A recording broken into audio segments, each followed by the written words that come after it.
Picture a man on stage, pulling at his shirt, wiping his nose with his hand, speaking in a thick Slovenian accent about psychoanalysis and trash cinema in the same breath. This is Slavoj Žižek, and he might be the most important philosopher you've never taken seriously. Born in 1949 in Ljubljana, the capital of what was then communist Yugoslavia, Žižek grew up in a world split down the middle. On one side, Soviet-style socialism with its grey buildings and official ideology.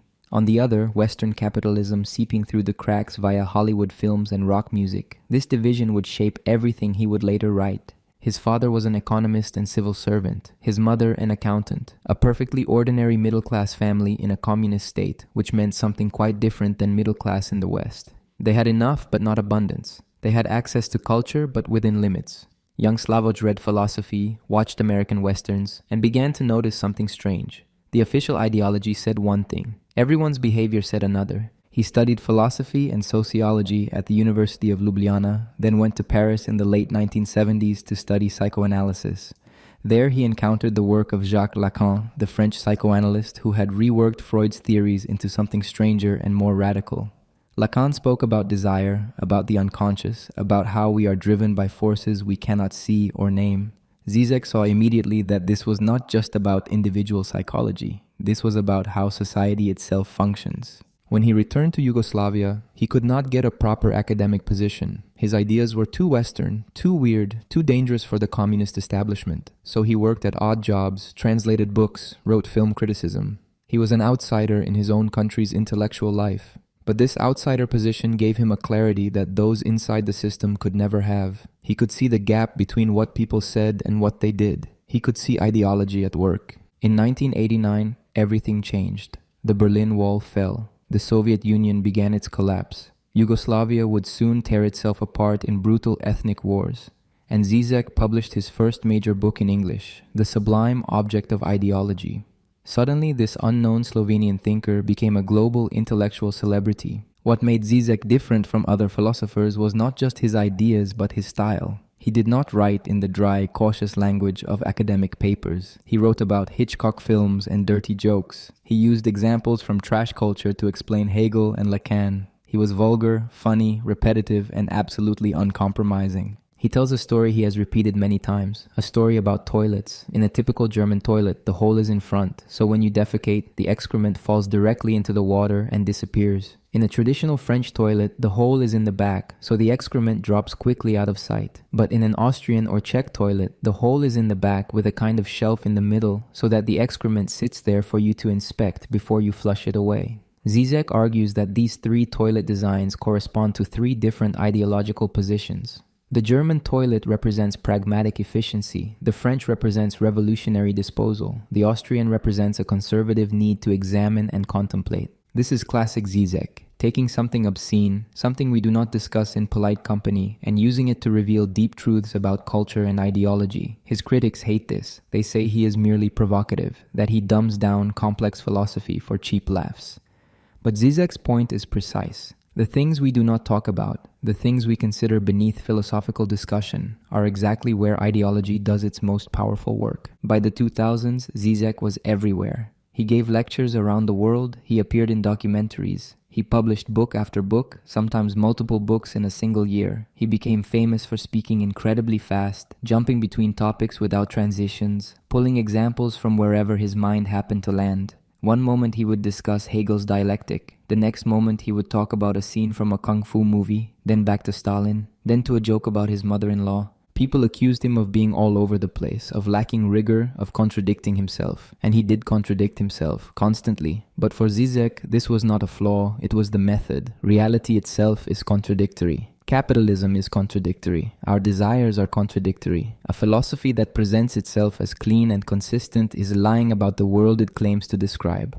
Politically, Žižek positioned himself as a radical leftist, but a strange kind of leftist. He criticized political correctness and identity politics. He said things about immigration that made liberals furious. He seemed to half defend Trump during the 2016 election, arguing that Trump's presidency might accelerate the contradictions of capitalism in a way that Hillary Clinton's managerial liberalism never could. He called himself a communist, but not the kind who wanted to return to Soviet-style planning. He wanted something else, something he could not quite name, something that did not yet exist. What ties all of this together is a single obsession. Žižek wants to understand why people accept their own oppression. Why do we not rebel? Why do we continue to participate in a system that makes us miserable? Why do we buy things we do not need, work jobs we hate, vote for politicians we know are lying to us?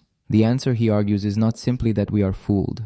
The answer is much more disturbing. We know we are being fooled, and we do it anyway. This is where Žižek differs from traditional Marxism. Marx thought that false consciousness was the problem. If workers understood that they were being exploited, they would rise up. But Žižek, writing after the collapse of communism, after decades of advertising and consumer capitalism, knows that understanding exploitation is not enough. We all understand it, we make jokes about it, and then we go shopping. This is why Žižek keeps returning to psychoanalysis. Because psychoanalysis, especially in Lacan's version, understands that humans are not rational creatures who simply need better information. We are driven by unconscious desires that contradict our conscious beliefs. We sabotage ourselves. We create symptoms that both express and conceal what we really want. And most importantly, we enjoy our symptoms. We get a strange satisfaction from our suffering.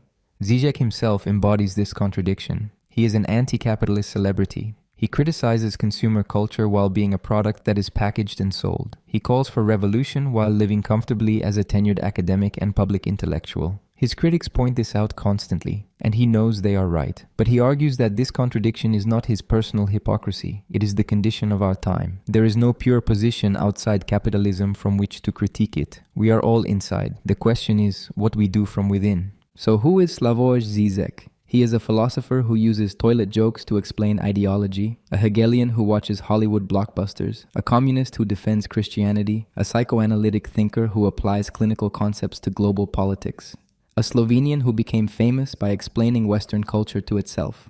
And most of all, he is someone who insists that the problems we face are not problems to be solved, but contradictions to be thought through, confronted, and just possibly transformed through an act we cannot yet imagine. The ideology machine, why you're not free. You wake up in the morning and make a choice, coffee or tea. You drive to work and choose a route. You buy lunch and pick between options.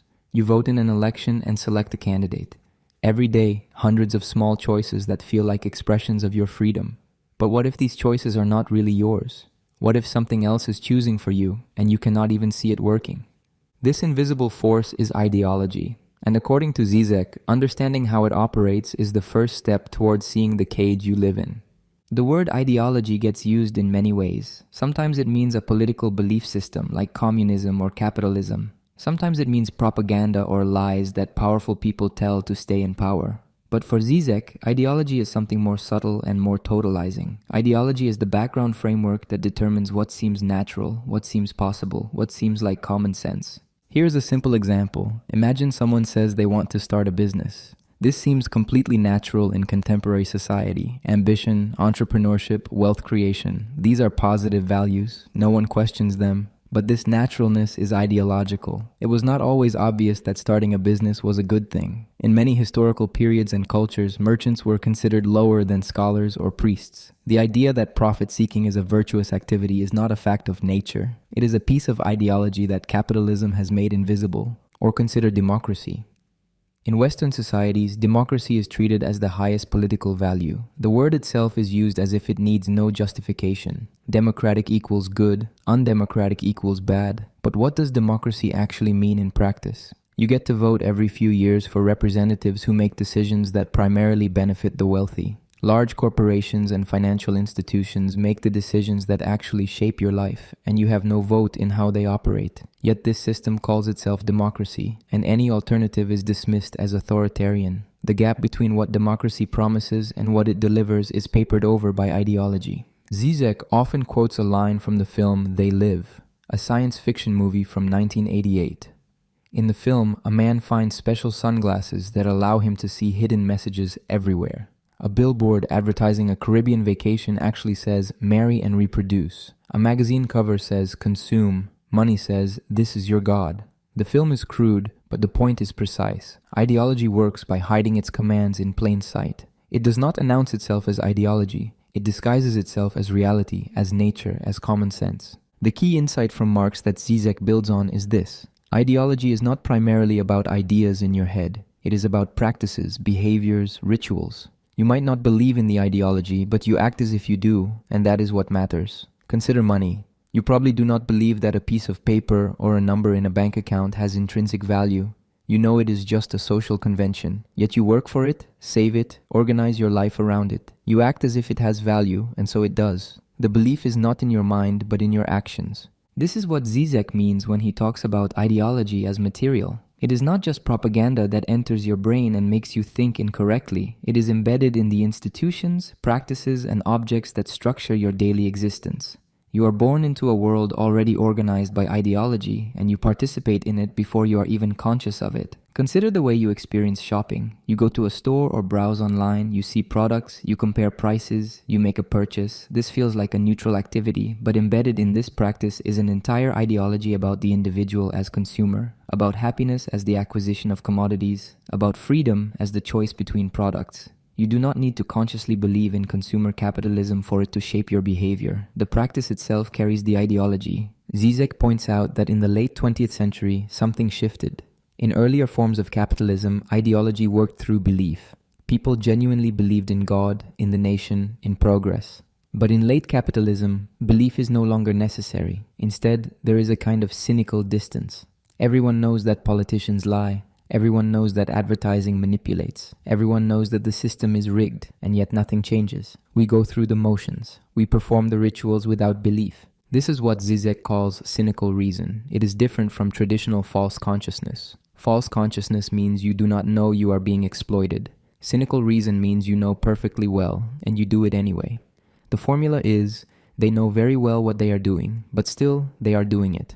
Think about environmental destruction. Everyone knows that consumer capitalism is destroying the planet. Corporations know, politicians know, you know.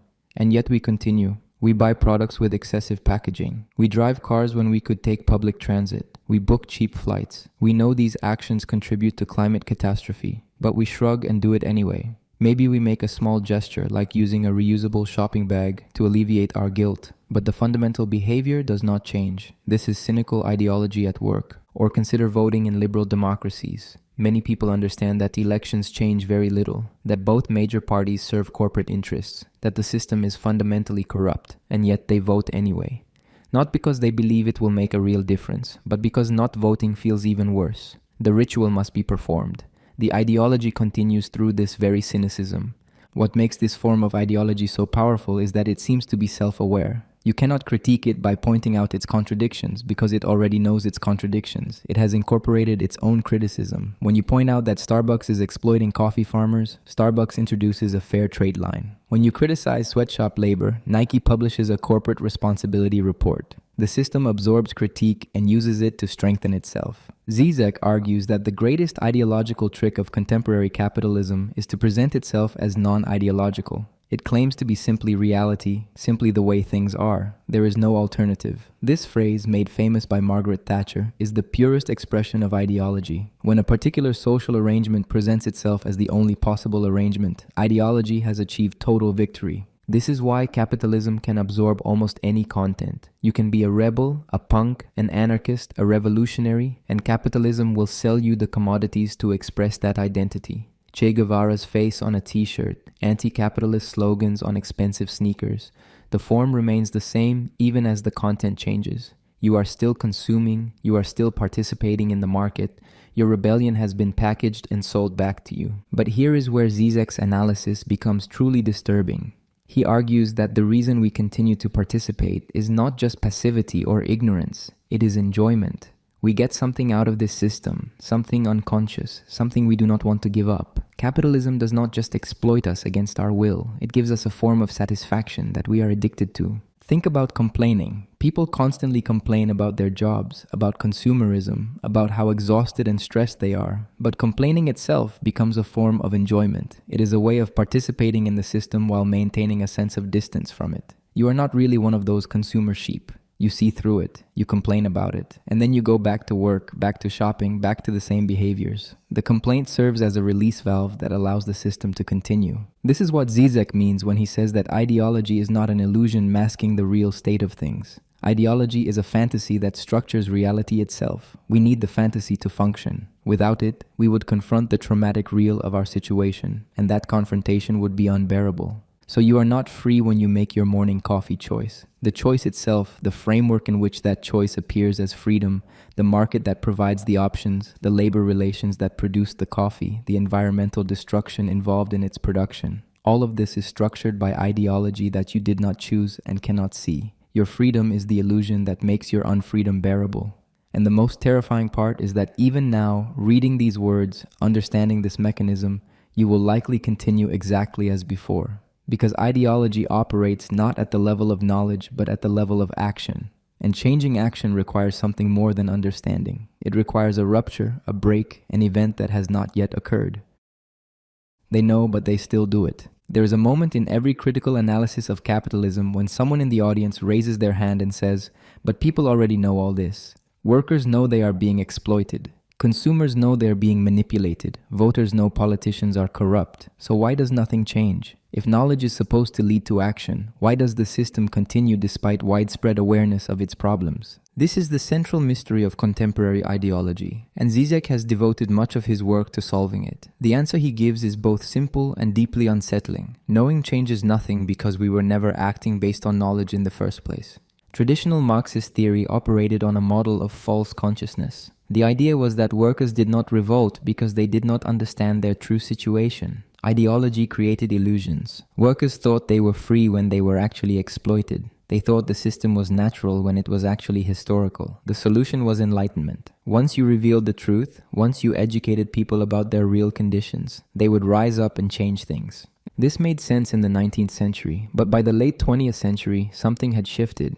People knew. They joked about being wage slaves. They understood that advertising manipulated them. They cynically dismissed political promises, and yet behavior did not change. The knowledge seemed to have no effect. Peter Sloterdijk, a German philosopher, described this as enlightened false consciousness. The classic formulation of false consciousness was, they do not know it, but they are doing it. The new formulation is, they know very well what they are doing, but still, they are doing it. This is the cynical reason that dominates late capitalism. Žižek takes this analysis further. He argues that cynical distance itself has become a mechanism of ideology. In the past, ideology required belief. You had to genuinely believe in God, in the nation, in the goodness of the system. But contemporary ideology functions perfectly well without belief. You can be cynical, ironic, fully aware, and still participate completely. Consider how people talk about their jobs. In casual conversation, almost everyone complains about work. They make jokes about corporate bullshit, meaningless meetings, pointless bureaucracy. They say openly that their job does not matter, that it is soul-crushing, that they are just doing it for the paycheck. This cynical awareness is universal, and yet they show up every day. They perform their tasks. They compete for promotions. The cynicism does not interfere with participation. In fact, it enables it. The cynical distance creates a psychological buffer that makes continued participation bearable. Or look at advertising. Everyone knows that commercials lie, that they use psychological manipulation, that they create artificial needs. Media literacy is taught in schools. Documentaries expose advertising techniques.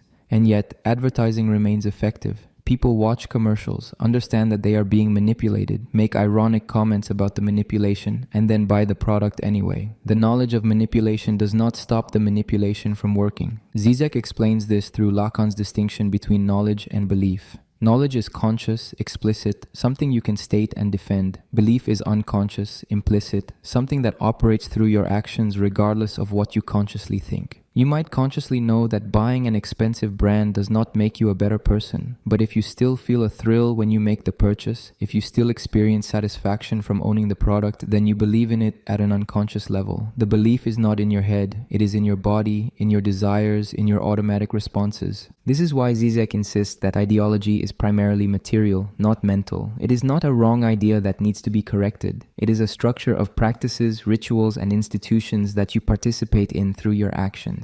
You might not believe that money is God, but you act as if you do. You sacrifice your time for it. You organize your priorities around it. You defer gratification to accumulate it. Your actions carry a belief that your conscious mind might reject. Think about voting. Many people are entirely cynical about electoral politics. They understand that both major parties serve corporate interests. They know that individual votes barely matter. They recognize that real power lies elsewhere. And yet they still get angry about elections. They still argue on social media. They still watch debates. They still cast their ballots. When asked why, they give cynical answers to prevent the worse option, to maintain appearances because not voting feels irresponsible. But underneath the cynicism is a belief, an unconscious investment in the ritual of democracy, even if they consciously reject its substance. The same pattern appears everywhere. People know that social media is addictive and harmful, but they cannot stop scrolling. They know that fast fashion exploits workers and destroys the environment, but they continue buying cheap clothes. They know that their diet is unhealthy, that their consumption is unsustainable, that their lifestyle is self-destructive. Knowledge accumulates, awareness grows, behavior remains unchanged.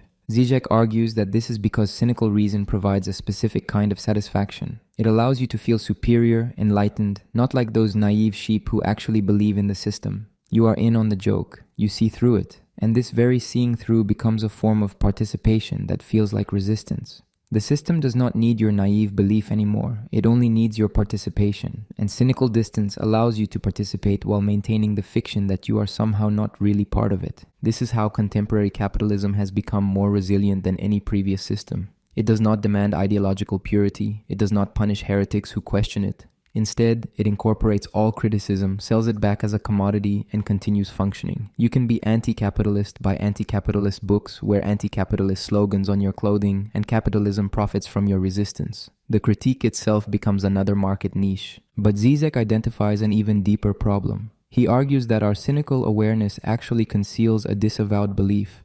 We pretend to be cynical, but we are not cynical enough. Despite our conscious awareness, we still secretly believe that the system will somehow work out, that someone else will solve the problems, that we can continue our lifestyles indefinitely. This is what Žižek calls the disavowal at the heart of ideology. The formula is, I know very well, but nevertheless, I know very well that climate change is catastrophic, but nevertheless, I will continue my lifestyle. I know very well that inequality is unjust, but nevertheless, I will not seriously challenge it. I know very well that the system is failing, but nevertheless, I will keep participating as if it will last forever. The knowledge is acknowledged and then immediately suspended in practice. This mechanism allows for an extraordinary level of cognitive dissonance. People can simultaneously hold completely contradictory positions without experiencing any psychological crisis. They can know that endless growth on a finite planet is impossible while continuing to celebrate economic growth. They can know that wealth inequality is destructive while aspiring to become wealthy themselves. They can know that consumer culture is hollow while continuing to pursue consumer goods as if they will bring fulfillment. Žižek points out that fetishistic disavowal was Freud's term for a specific psychological mechanism. The classic example is the child who knows their mother does not have a penis but nevertheless believes she does. The knowledge and the belief coexist without canceling each other out.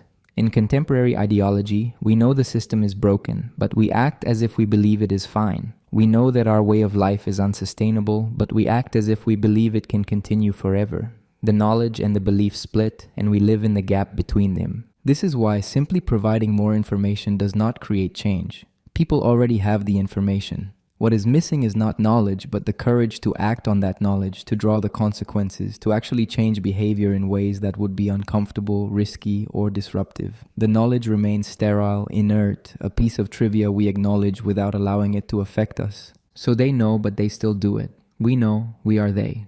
And this knowing that changes nothing is the perfected form of ideology. It is ideology at its most invisible and most powerful, an ideology that survives precisely by pretending to be dead, by allowing complete cynical awareness while ensuring that awareness never translates into action. The question Žižek forces us to confront is whether we can move from knowing to doing, from awareness to rupture, from cynical participation to refusal, and whether such a move is even possible within the coordinates of the system we inhabit.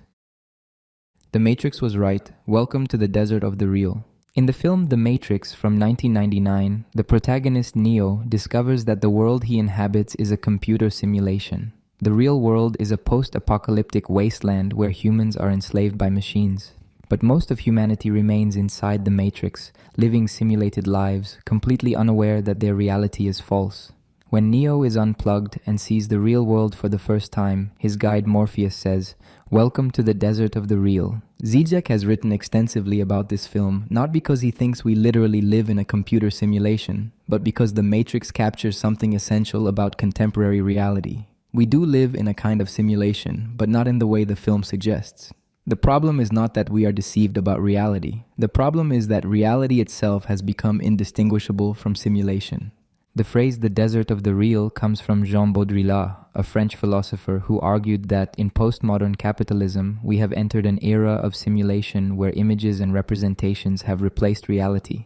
We no longer consume products for their use value but for what they represent. We no longer experience events directly but through media that shapes our perception before we encounter anything. The map has replaced the territory. The simulation has replaced the real. Žižek takes this analysis but gives it a psychoanalytic twist. The desert of the real is not simply the discovery that everything is fake. It is the traumatic encounter with reality as such, reality stripped of the fantasies that make it bearable. The real in Lacanian psychoanalysis is not the objective world of facts. It is that which resists symbolization, that which is too traumatic to be integrated into our symbolic understanding. The real is the void, the gap, the point where meaning breaks down. Consider a simple example. You work at a job, you have a routine, you know what to expect. This is your reality.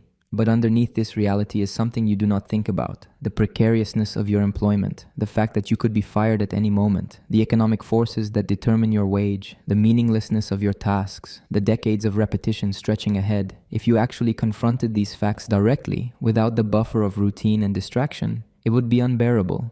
So you construct a fantasy that makes work tolerable. You tell yourself it is a stepping stone. You focus on small pleasures. You identify with your role. The fantasy is not an illusion separate from reality. It is the framework that constitutes your reality. Baudrillard argued that contemporary culture is dominated by what he called simulacra, copies without originals. Think about Disneyland. It presents itself as fantasy, as an escape from the real world. But Baudrillard points out that Disneyland exists to make you believe that everything outside it is real. In fact, the whole of America has become Disneyland, a simulation presenting itself as reality. The fake castle in the theme park is no more fake than the shopping mall or the suburb or the news broadcast.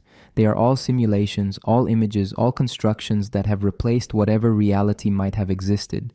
Žižek agrees with this analysis but pushes it further. He argues that what Baudrillard missed is that simulation itself serves a function. It protects us from the real. We live in a world of simulations not because reality has disappeared, but because reality is too traumatic to confront directly. Take the example of war. In contemporary warfare, especially as practiced by technologically advanced militaries, the experience has become abstracted. Pilots drop bombs from high altitude. Drone operators kill people from thousands of miles away via video screens. The language describes surgical strikes and collateral damage. The actual reality of bodies torn apart, children burned, cities destroyed, is filtered through layers of simulation. And this is not an accident. The simulation is necessary to make the violence bearable for those committing it. If soldiers had to confront the full reality of what they were doing, many would refuse. The simulation allows the real violence to continue.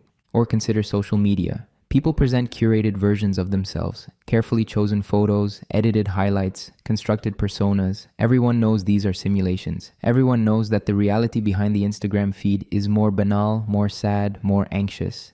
And yet the simulation functions as reality. People compare themselves to these simulated lives. They feel inadequate. They try to create their own simulations to compete. The simulation does not hide reality. It replaces it.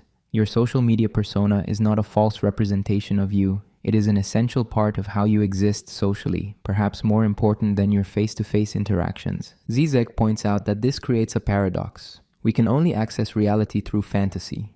The distinction between reality and simulation breaks down because we need simulation to construct what we call reality. Without the symbolic frameworks, the narratives, the images that organize our experience, we would confront the real as chaos, as meaninglessness, as trauma. This is what happens in moments of catastrophe. When disaster strikes, when violence erupts, when the normal order breaks down, people often describe it as unreal. It was like a movie. I could not believe it was happening. This sense of unreality is not because the event was fake. It is because the event broke through the fantasy framework that normally structures reality. The trauma of the real appeared, and it could not be integrated. It remained foreign, unreal, something that should not have happened.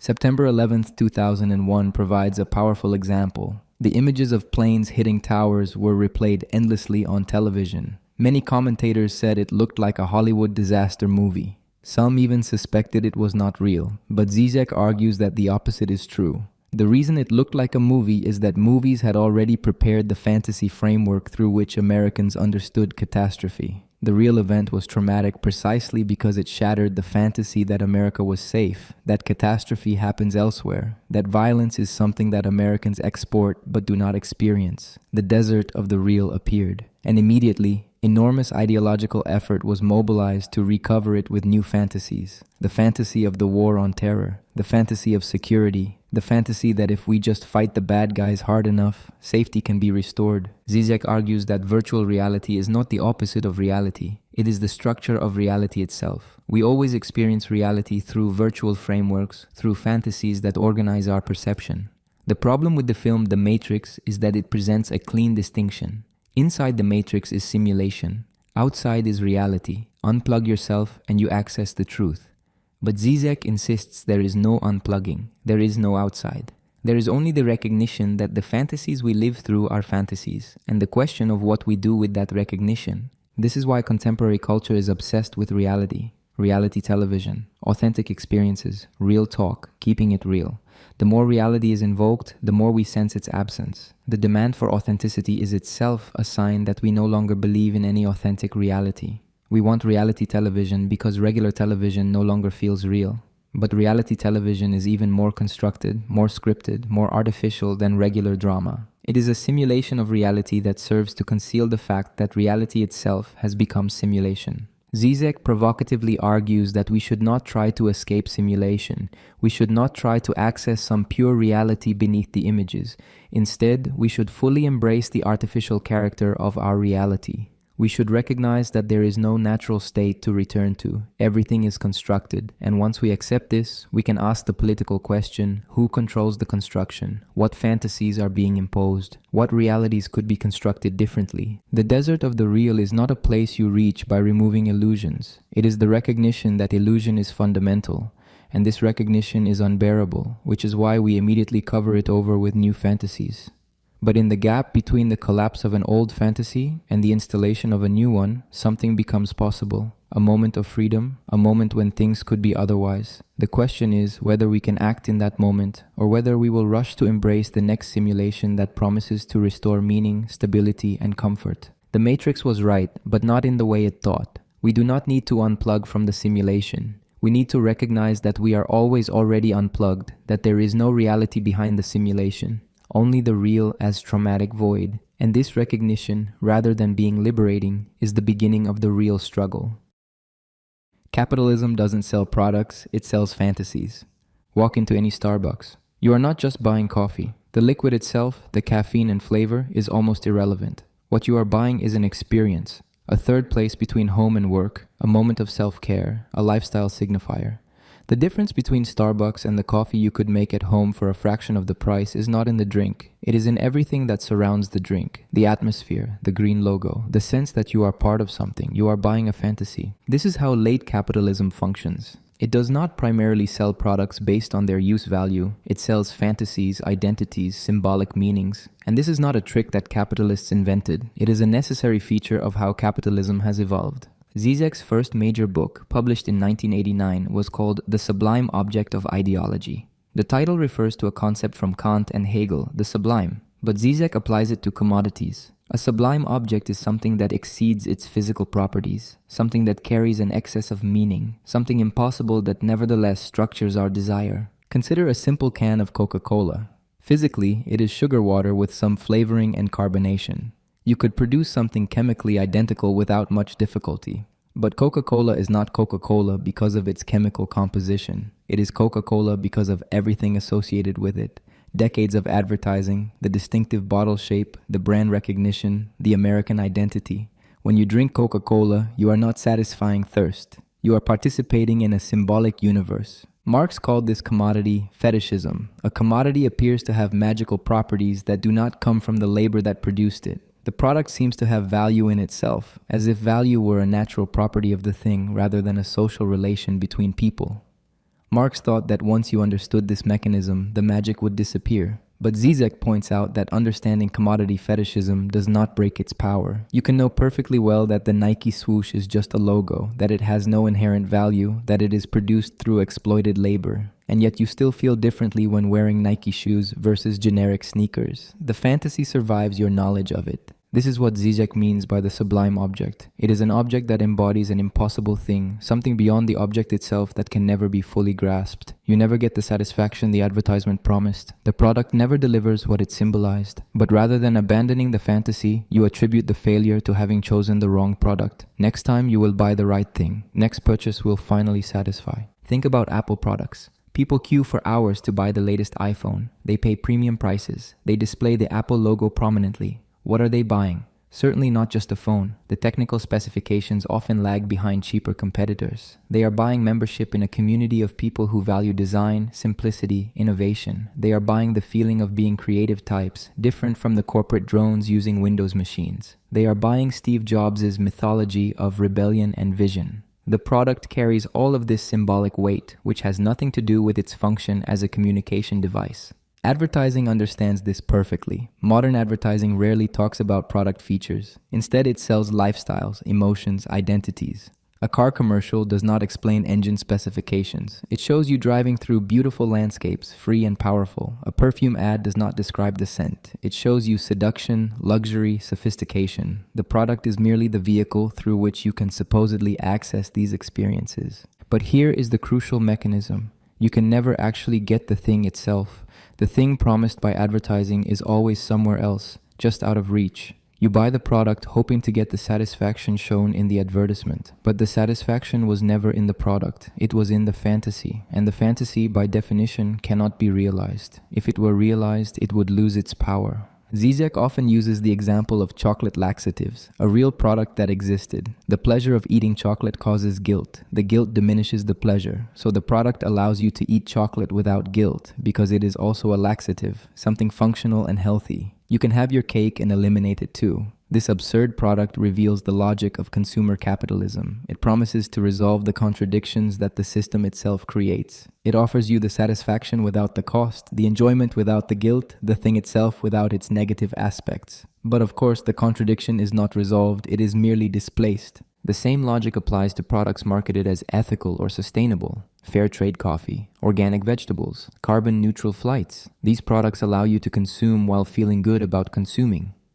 The fundamental structure of consumption remains unchanged, but now you can purchase your way out of guilt. The critique of capitalism is packaged and sold back to you as a premium product. You pay extra to maintain your self-image as an ethical person while continuing to participate in the same system. Žižek argues that this is how late capitalism has become totalizing. It does not force you to buy. It does not need crude propaganda. Instead, it operates through desire. It shapes what you want. It creates the fantasies through which you understand yourself and your possibilities.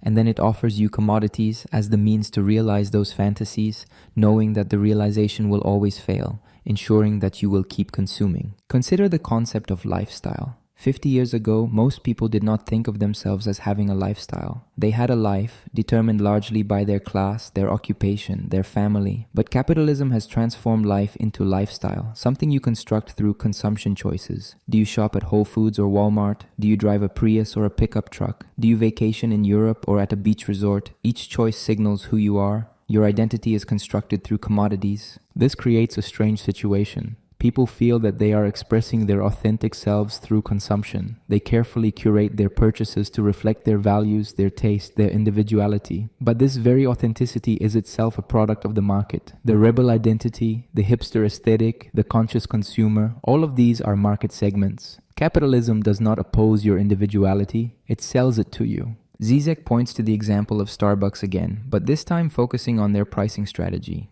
The sizes are not small, medium, large. They are tall, grande, venti. The smallest size is called tall, which makes no sense. But the naming creates a system where you are encouraged to order more than you need. The price difference between sizes is small. You feel foolish ordering the smallest. The system nudges you toward excess while maintaining the illusion of choice. Or consider planned obsolescence. Products are designed to fail, to go out of style, to be replaced. Your phone slows down after 2 years. Fashion changes every season. Last year's model is now embarrassing. The system requires constant replacement, not because the old product stopped functioning, but because its symbolic value has degraded.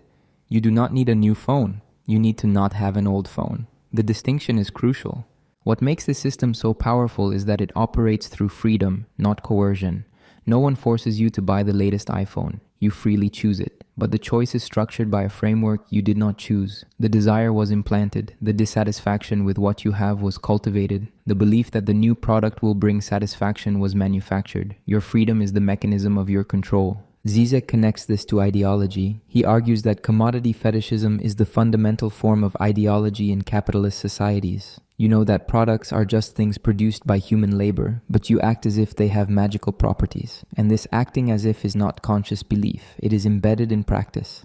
Every time you pay premium prices for a brand, every time you feel satisfaction from owning a particular object, every time you judge someone based on their consumption choices, you are participating in the fetish. The genius of capitalism is that it can commodify even anti-capitalism. You can buy the Che Guevara t-shirt. You can purchase books critiquing consumer culture. You can watch documentaries about exploitation on your streaming service. The system absorbs all content and converts it into commodity form. Resistance itself becomes a product, a lifestyle choice, a market niche. But Žižek insists that recognizing this mechanism is not enough. The problem is not that people are fooled. People know they are being manipulated. They joke about it. They ironically consume. They buy things they know they do not need. The knowledge changes nothing because the fantasy operates at a level deeper than consciousness. It structures desire itself. This is why you cannot simply opt out. You cannot refuse to participate by not buying things. You still need to eat, to wear clothes, to live somewhere, and even minimalism, even rejection of consumer culture becomes another identity that can be commodified. The off-grid lifestyle, the tiny house movement, the Marie Kondo decluttering method, all marketed and sold. The fantasy that capitalism sells is not primarily about the products themselves. It is about satisfaction, about the possibility of satisfaction. Capitalism promises that satisfaction is achievable through consumption. The next product, the next purchase, the next upgrade will finally bring the happiness that previous purchases failed to deliver. This promise is never kept. But the failure does not discredit the promise. It just shifts the goal. You were looking in the wrong place. You need a different product. The structure remains intact. What Žižek wants us to see is that this is not a mistake or a manipulation that could be fixed by better information or more ethical consumption. It is the fundamental logic of the system. Capitalism requires constant expansion, constant consumption, constant dissatisfaction. If people were satisfied, if they stopped desiring new products, the system would collapse. Therefore, the system must produce subjects who are perpetually dissatisfied, who seek satisfaction through consumption, who believe that satisfaction is always just one more purchase away. The sublime object of ideology is ultimately capitalism itself. Not any particular commodity, but the system as a whole, which promises satisfaction, meaning, freedom, while structuring reality in a way that makes these things impossible. And we participate not because we believe in the promise, but because we act as if we believe, because our desires have been shaped to fit the system, because the fantasy is the only framework we have for organizing our lives. Enjoy your oppression, why we love what hurts us. There is a puzzle at the heart of contemporary capitalism. People work jobs they hate to buy things they do not need. They know this, they complain about it, and yet they continue. They even defend the system that makes them miserable. How is this possible? The traditional answer is that they have no choice, that economic necessity forces participation. But Žižek argues that this answer misses something crucial. People do not just participate despite their oppression. They get something out of it. They enjoy it. This sounds absurd. Who enjoys being exploited? Who takes pleasure in their own misery? But Žižek, drawing on Freudian psychoanalysis, insists that enjoyment does not mean pleasure. Enjoyment, or jouissance in Lacan's French, is a darker, more complicated satisfaction. It is the satisfaction you get from your symptoms, from your suffering, from the very things that make you unhappy. Freud discovered that his patients did not simply want to be cured, they were attached to their symptoms. A person with a phobia gets something out of the phobia. It structures their life. It gives them something to organize around. If you remove the symptom without addressing its function, the patient will develop a new symptom to replace it. The symptom is not just a problem to be solved. It is a solution to a different problem, one that cannot be directly addressed. Think about workaholism. Someone works constantly, sacrifices their health, their relationships, their happiness. They complain about being overworked. They say they want to slow down, but then they take on more projects. They cannot stop checking email. They feel anxious when not working. Why? Because work is not just oppression. It is also a way of avoiding other problems. It provides identity, meaning, structure. It gives them an excuse to avoid intimacy or confronting deeper dissatisfactions. The symptom of overwork serves a function. They enjoy their symptom even as it destroys them. Or consider consumer debt. People buy things they cannot afford on credit. They know this will cause financial stress. They know they are being exploited by high interest rates, and yet they continue. Why?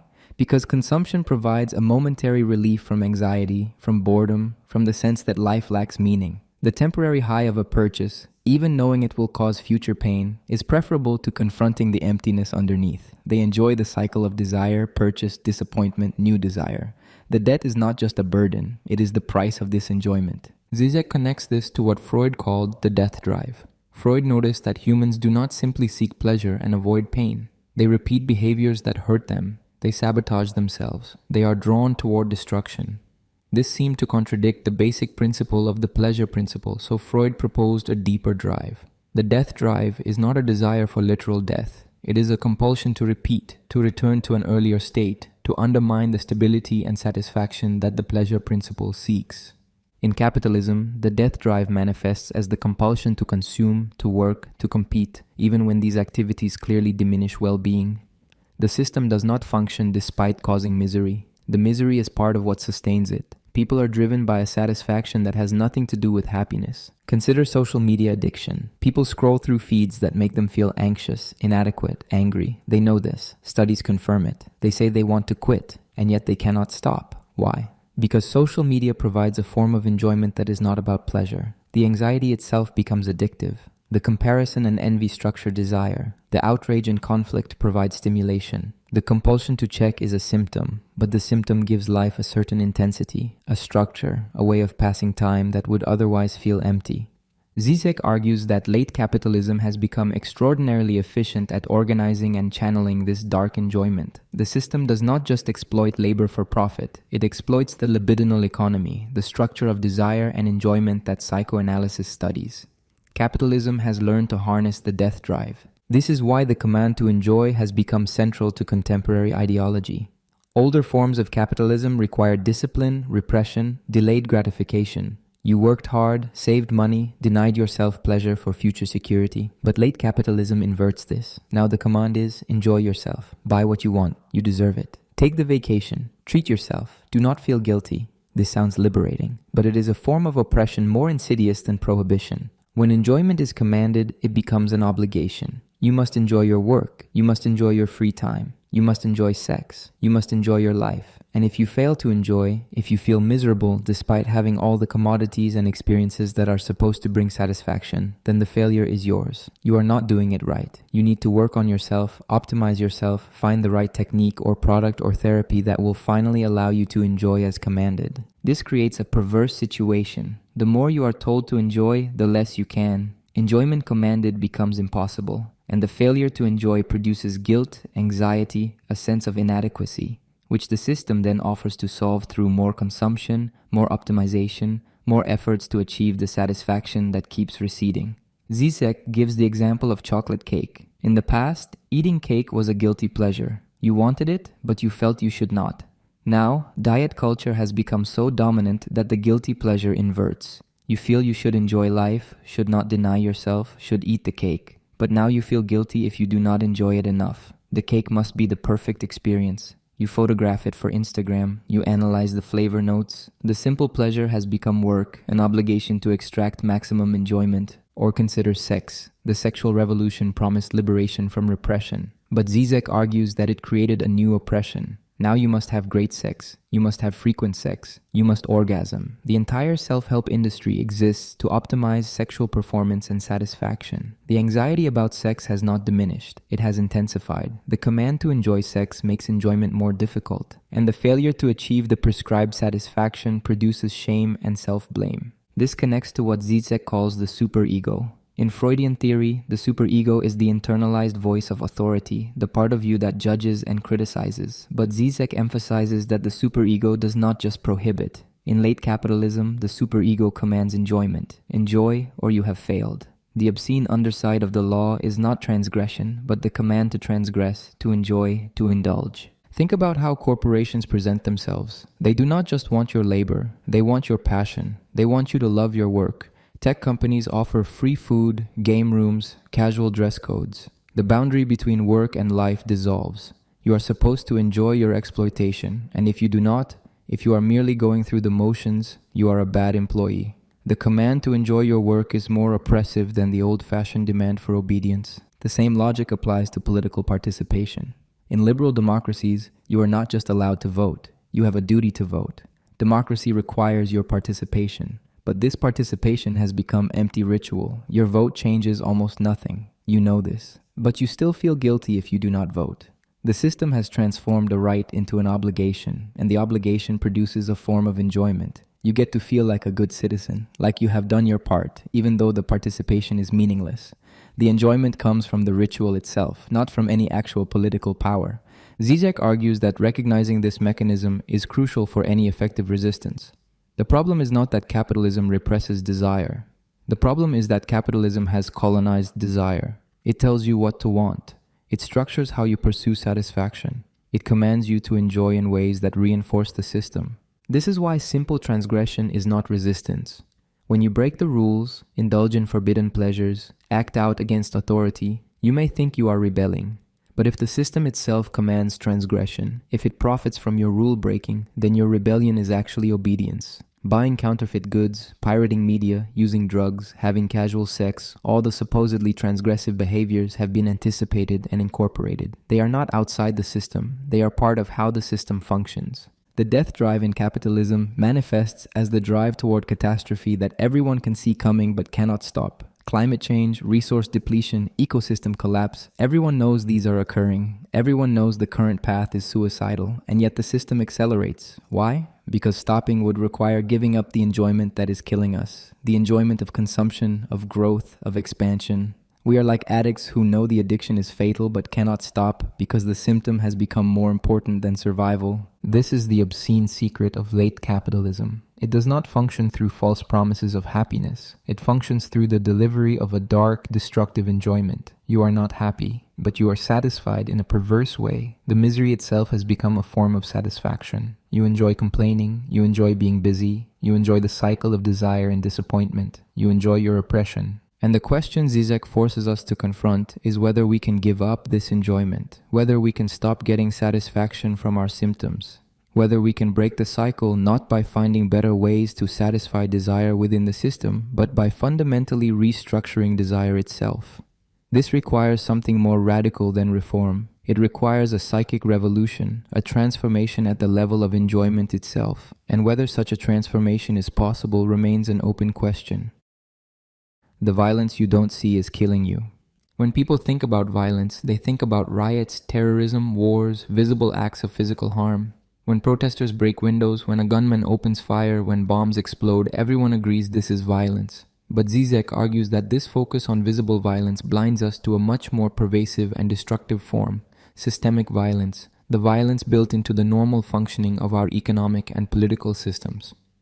In 2008, Žižek published a book called Violence: Six Sideways Reflections. The central argument is that what we call violence is only the most visible tip of a much larger structure. He distinguishes between three types of violence: subjective, objective, and symbolic. Subjective violence is the kind everyone recognizes. A person commits an act of violence. There is a clear agent, a clear victim, a clear event. This violence disrupts the normal state of things. It is shocking, newsworthy, demands response. But Žižek argues that focusing on subjective violence allows us to ignore the violence that maintains the normal state of things. Objective violence is the violence inherent in the system itself. It is not performed by a specific agent, but is embedded in the structures we consider normal. Poverty is violence. Lack of access to healthcare is violence. Preventable deaths from malnutrition, from treatable diseases, from unsafe working conditions, these are all forms of violence. But because they result from the ordinary functioning of the economic system rather than from an extraordinary act, we do not perceive them as violence. Consider global poverty. Millions of people die each year from preventable causes: starvation, contaminated water, diseases that could be easily treated. The number of deaths far exceeds anything caused by terrorism or war. But these deaths are not seen as violence because no one is directly killing these people. They are dying from the structure of the global economic system, from trade policies, from debt arrangements, from the normal operations of capitalism. This is objective violence. Or consider workplace deaths. In the United States alone, thousands of workers die each year in accidents that could have been prevented with better safety measures. but companies calculate that it is cheaper to pay fines and settlements than to implement adequate safety protocols. The deaths are built into the cost-benefit analysis.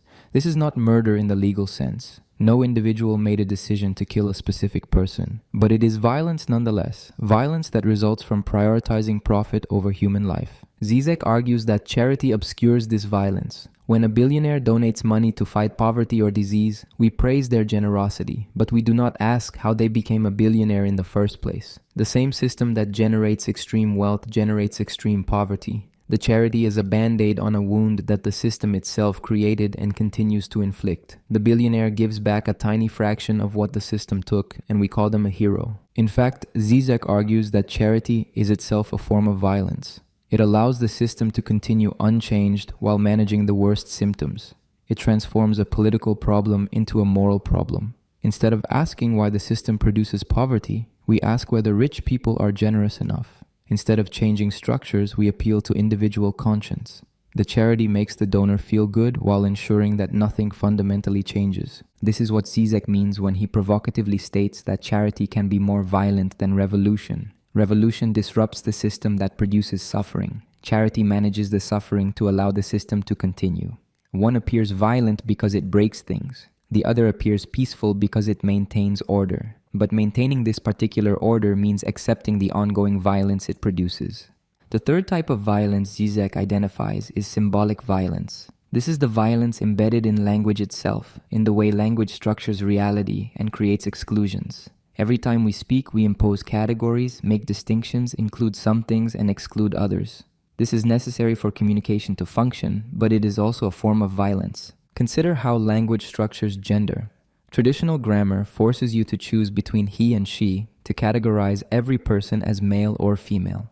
This is violence against those who do not fit these categories. The language itself makes certain identities invisible or impossible. When people fight to change language, to introduce new pronouns or terms, they are fighting against symbolic violence. Or consider how the term terrorism is used. When a Western military kills civilians, it is called collateral damage. When a non-state actor kills civilians, it is called terrorism. The language already contains a political judgment. One is unfortunate necessity, the other is evil. This linguistic framing is a form of violence because it structures how we perceive and judge actions. Žižek argues that these three forms of violence are interconnected. Outbursts of subjective violence are often reactions to objective and symbolic violence. When riots occur, the media focuses on the violence of the riot. Property is destroyed. People are hurt. This violence is visible and shocking. But the riot is often a response to systemic violence that has been ongoing for years or decades.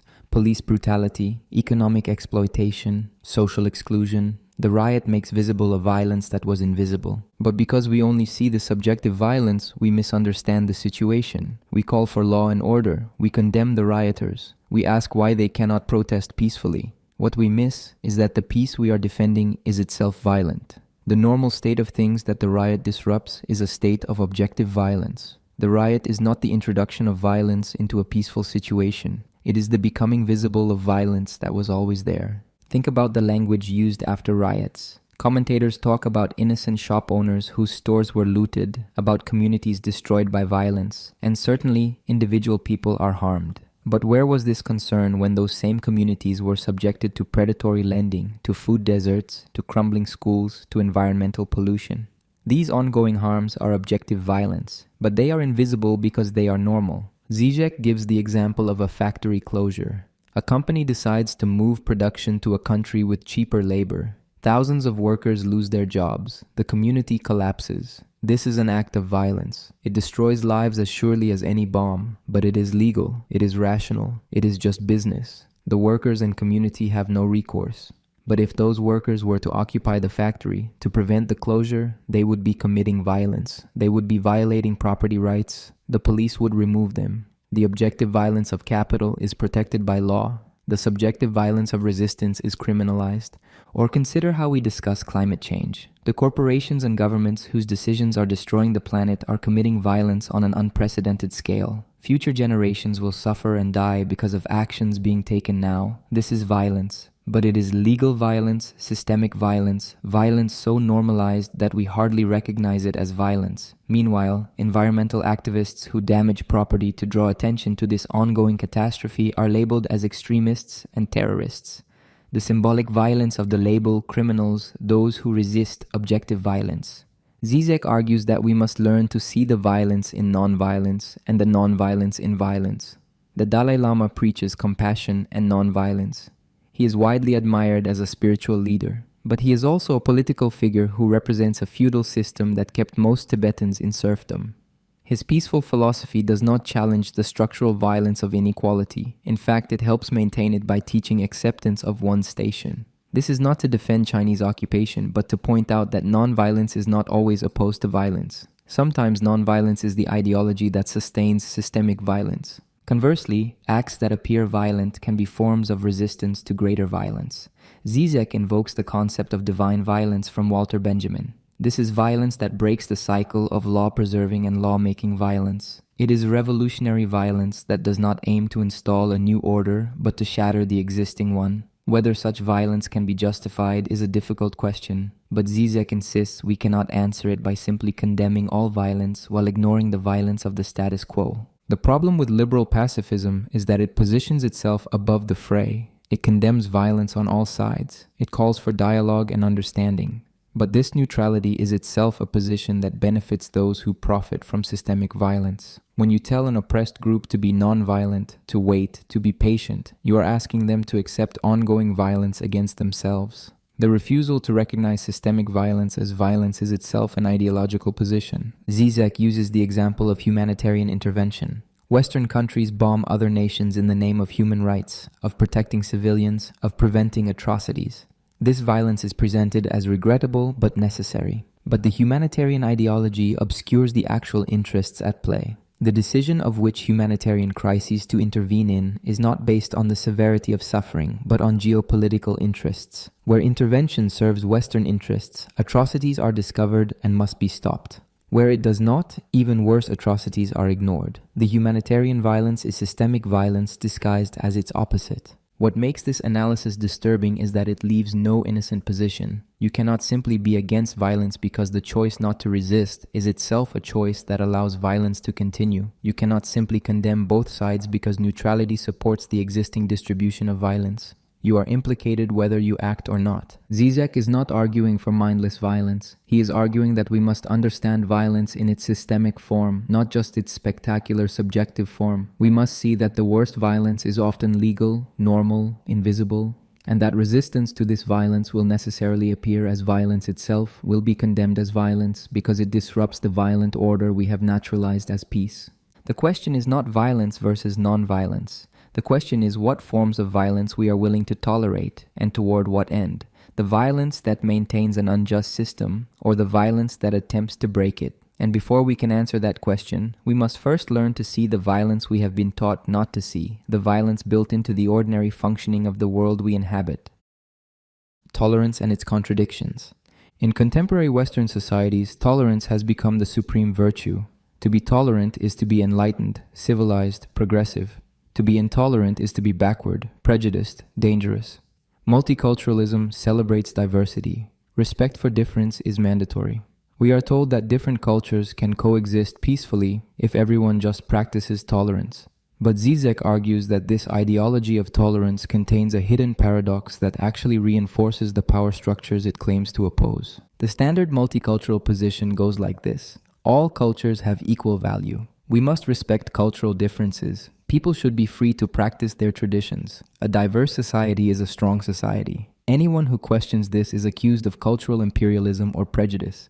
This sounds progressive, but Žižek points out that this tolerance always has limits, and those limits reveal what tolerance really means. Here is the paradox. Tolerance means you can practice your culture as long as it does not conflict with our core values. But what are our core values? They turn out to be Western liberal values: individual rights, gender equality, secular democracy, free markets. So tolerance really means you can be different as long as you are not too different. You can maintain your cultural practices as long as they fit within liberal parameters. When cultural practices genuinely conflict with liberal norms, tolerance suddenly disappears. A culture that practices arranged marriage, that has different gender norms, that organizes social life through religion rather than secular law, this culture is not tolerated. It must change. The liberal becomes prescriptive, insisting that certain universal values must be accepted, and those universal values happen to be the values of liberal Western societies. Žižek gives examples. European countries say they respect Islam. Muslims are free to practice their religion. But when Muslim women wear face coverings in public, suddenly this becomes a problem. It is not compatible with secular values. It represents oppression of women. It must be banned. The tolerance extends only to forms of Islam that have been adapted to fit liberal expectations. Islam that actually looks different, that organizes life differently, that challenges secular assumptions. This is intolerable. Or consider debates about cultural practices brought by immigrant communities. Female circumcision, polygamy, religious education, these practices are condemned as violations of human rights.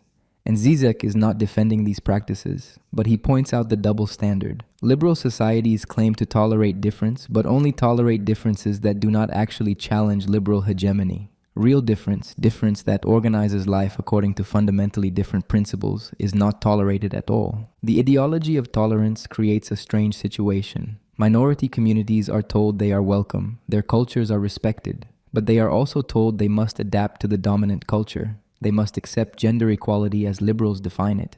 They must embrace secular values. They must participate in the market economy. They must send their children to schools that teach liberal values.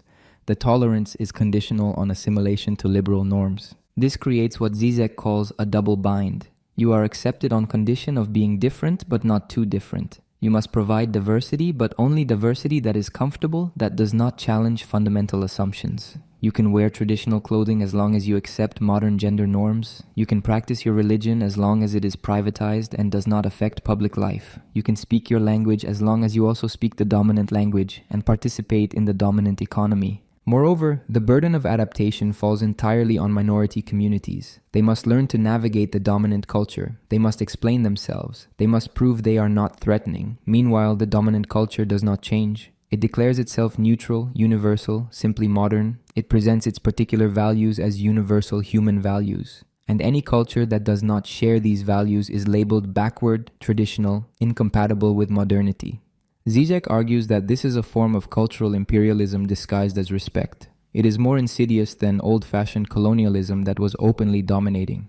Colonial powers said, "Our culture is superior, you must adopt it." The logic was brutal but honest. Contemporary multiculturalism says, "All cultures are equal, we respect difference." But in practice, it means, you can keep your culture as decorative elements, food and festivals and clothing, but the actual organization of social life must follow our model. This connects to what Žižek calls the Starbucks version of multiculturalism. You can get coffee from Guatemala, Ethiopia, Sumatra. Each has its distinct flavor, its cultural story on the package. But you consume them all the same way, sitting in the same Starbucks, participating in the same global consumer culture. The diversity is superficial, the underlying structure is uniform. This is tolerance as commodification. Cultural difference is celebrated as long as it can be packaged and sold, as long as it does not challenge the market system itself. Or consider corporate diversity initiatives. Companies celebrate having employees from different backgrounds. They put up posters showing diverse faces. They have sensitivity training. But the actual work culture, the hierarchy, the profit motive, the exploitation of labor, none of this changes. Diversity becomes a way for the system to legitimize itself. Look, we include everyone. The system must be fair. Meanwhile, the structure of exploitation continues with a more diverse set of faces in management positions. Žižek points out that liberal tolerance also functions to manage political dissent. You are free to protest. You are free to express your views. This is celebrated as proof that the system is open and democratic. But this tolerance extends only to protest that does not actually threaten the system. You can march, you can chant, you can write opinion pieces. As long as you accept the basic framework, as long as you play by the rules, you are tolerated. But protest that genuinely challenges property relations, that disrupts economic functioning, that refuses to operate within legal parameters, this is not tolerated. It is met with police violence, with arrests, with legal suppression. The message is, you can say whatever you want as long as you do not do anything that matters. The tolerance for speech serves to contain action. This is what Žižek means when he argues that tolerance can function as a form of domination. It is not the opposite of oppression. It is a more sophisticated form of control. By appearing to respect difference while actually requiring conformity to dominant norms, by appearing to allow dissent while actually containing it within safe parameters, tolerance makes resistance more difficult, not easier. Because how do you fight against tolerance? When you are told that you are respected, that your culture is valued, that you are free to express yourself, it becomes difficult to articulate what is still oppressive about the situation. The oppression is hidden beneath a language of respect and freedom. This is ideology at its most effective. The domination does not announce itself. It disguises itself as its opposite. Žižek also critiques what he calls the discourse of victimhood in identity politics. Everyone competes to claim they are the most oppressed, the most marginalized, the most in need of recognition. But this competition for victim status accepts the liberal framework. It asks for inclusion, for representation, for respect. It does not challenge the system that produces marginalization in the first place. The focus becomes, do you see me? Do you hear me? Do you recognize my suffering? But recognition without redistribution, without fundamental change in power relations, is empty. You can be seen and heard and still exploited. You can be recognized and still powerless. The demand for recognition can actually serve to deflect from demands for material change. Moreover, the discourse of offense and harm, while addressing real psychological impacts of discrimination, can become a way to police speech rather than challenge structures. When the focus is on what words are acceptable, what language is harmful, what expressions are offensive, the political struggle shifts from material conditions to linguistic purity, and language can always be policed in ways that do not threaten actual power. Žižek gives an example. A corporation can have perfect diversity language, can avoid all offensive terms, can celebrate every identity group, while continuing to exploit workers, destroy the environment, and concentrate wealth. The linguistic correctness serves as cover for structural violence.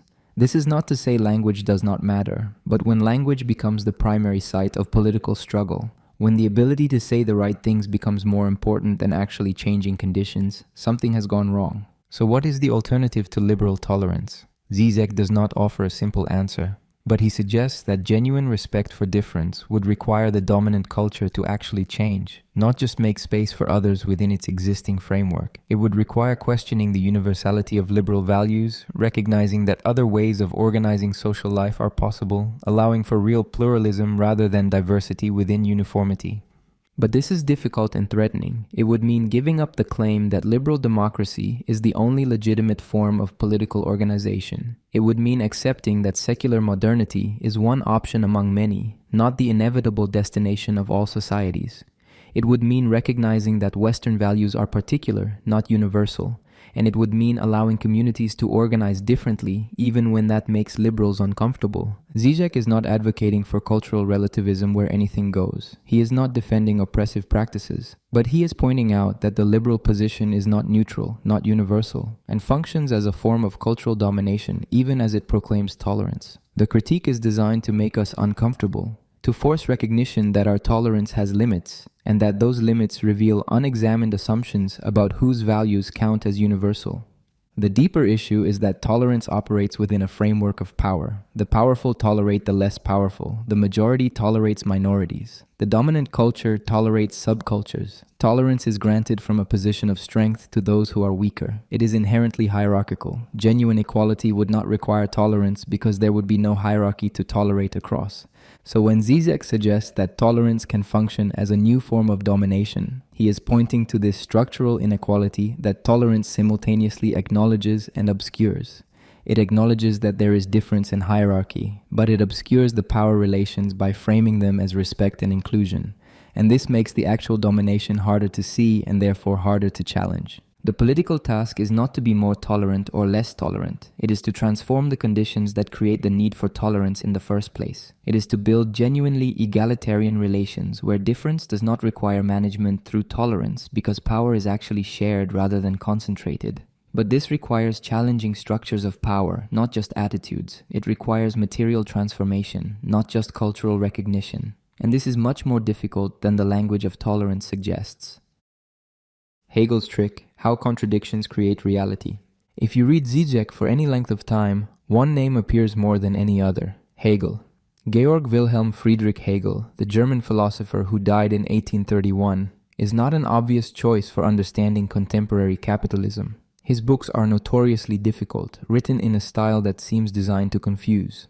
Yet Žižek insists that Hegel provides the essential tool for understanding how reality actually works, and the key is understanding contradiction. Common sense tells us that contradictions are problems to be solved. If you have two opposing ideas, one must be wrong. Reality cannot contain contradictions. This is basic logic. A thing cannot both be and not be at the same time. But Hegel argues that this is completely wrong. Contradictions are not errors in our thinking. They are the driving force of reality itself. Here is a simple example. Consider a seed. What is it? It is a potential tree. But at the moment it is a seed, it is not yet a tree. So the seed contains a contradiction. It is itself a seed and also not itself, because its essence is to become something else. This contradiction is not a problem. It is what makes development possible. The seed realizes itself by negating itself, by ceasing to be a seed and becoming a tree.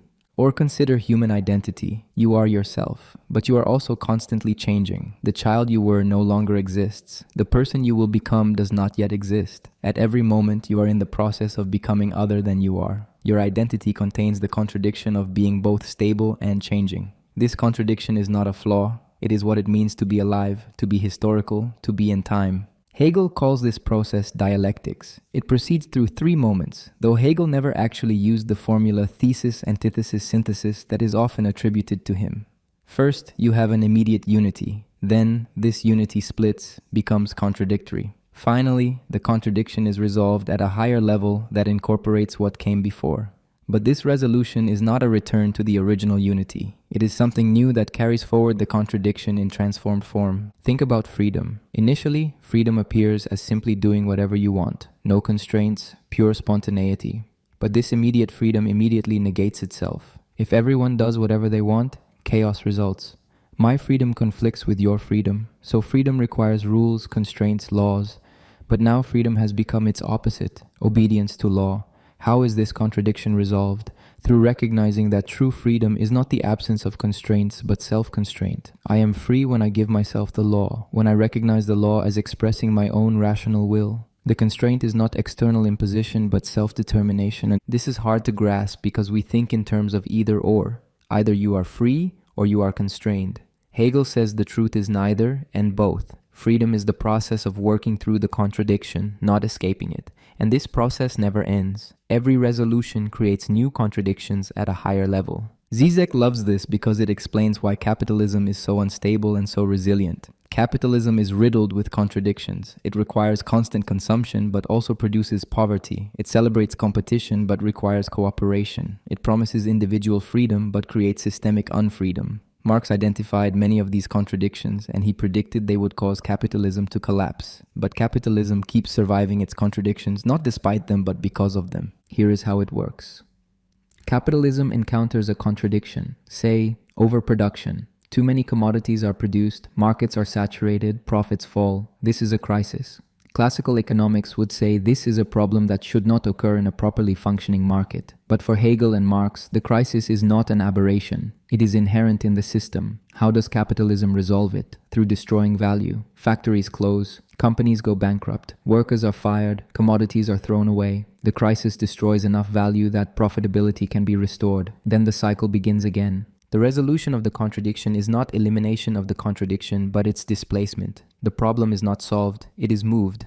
Unemployment was created by technology, so we create new forms of employment. Financial crisis was caused by speculation, so we create new financial instruments. Each solution creates the conditions for the next crisis. The system lurches from crisis to crisis, each resolution setting up new contradictions. Žižek points out that this is not a bug, it is a feature. Capitalism requires crisis. The creative destruction, as economists call it, is how the system renews itself. What looks like instability is actually the mechanism of stability. Capitalism survives by constantly revolutionizing itself, by constantly negating its own conditions and creating new ones. This is very different from how we usually think about social systems. We imagine that a good system would be stable, balanced, in equilibrium.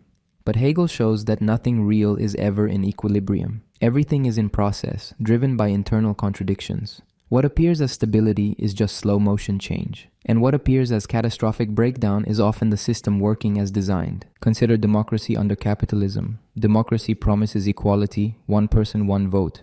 But capitalism produces massive inequality and economic power. So you have formal political equality coexisting with real economic inequality. This is a stark contradiction. How is it managed?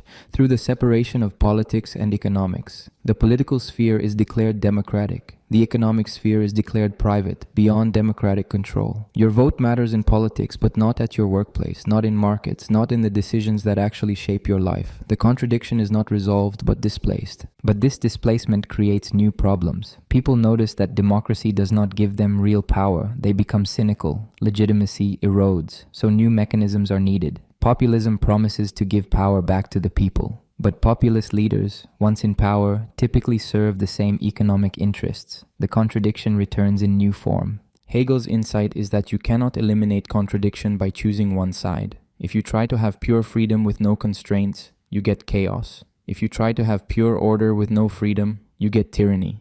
The truth is in the contradictory process itself, in the movement from one pole to the other, in the way each pole negates itself and becomes its opposite.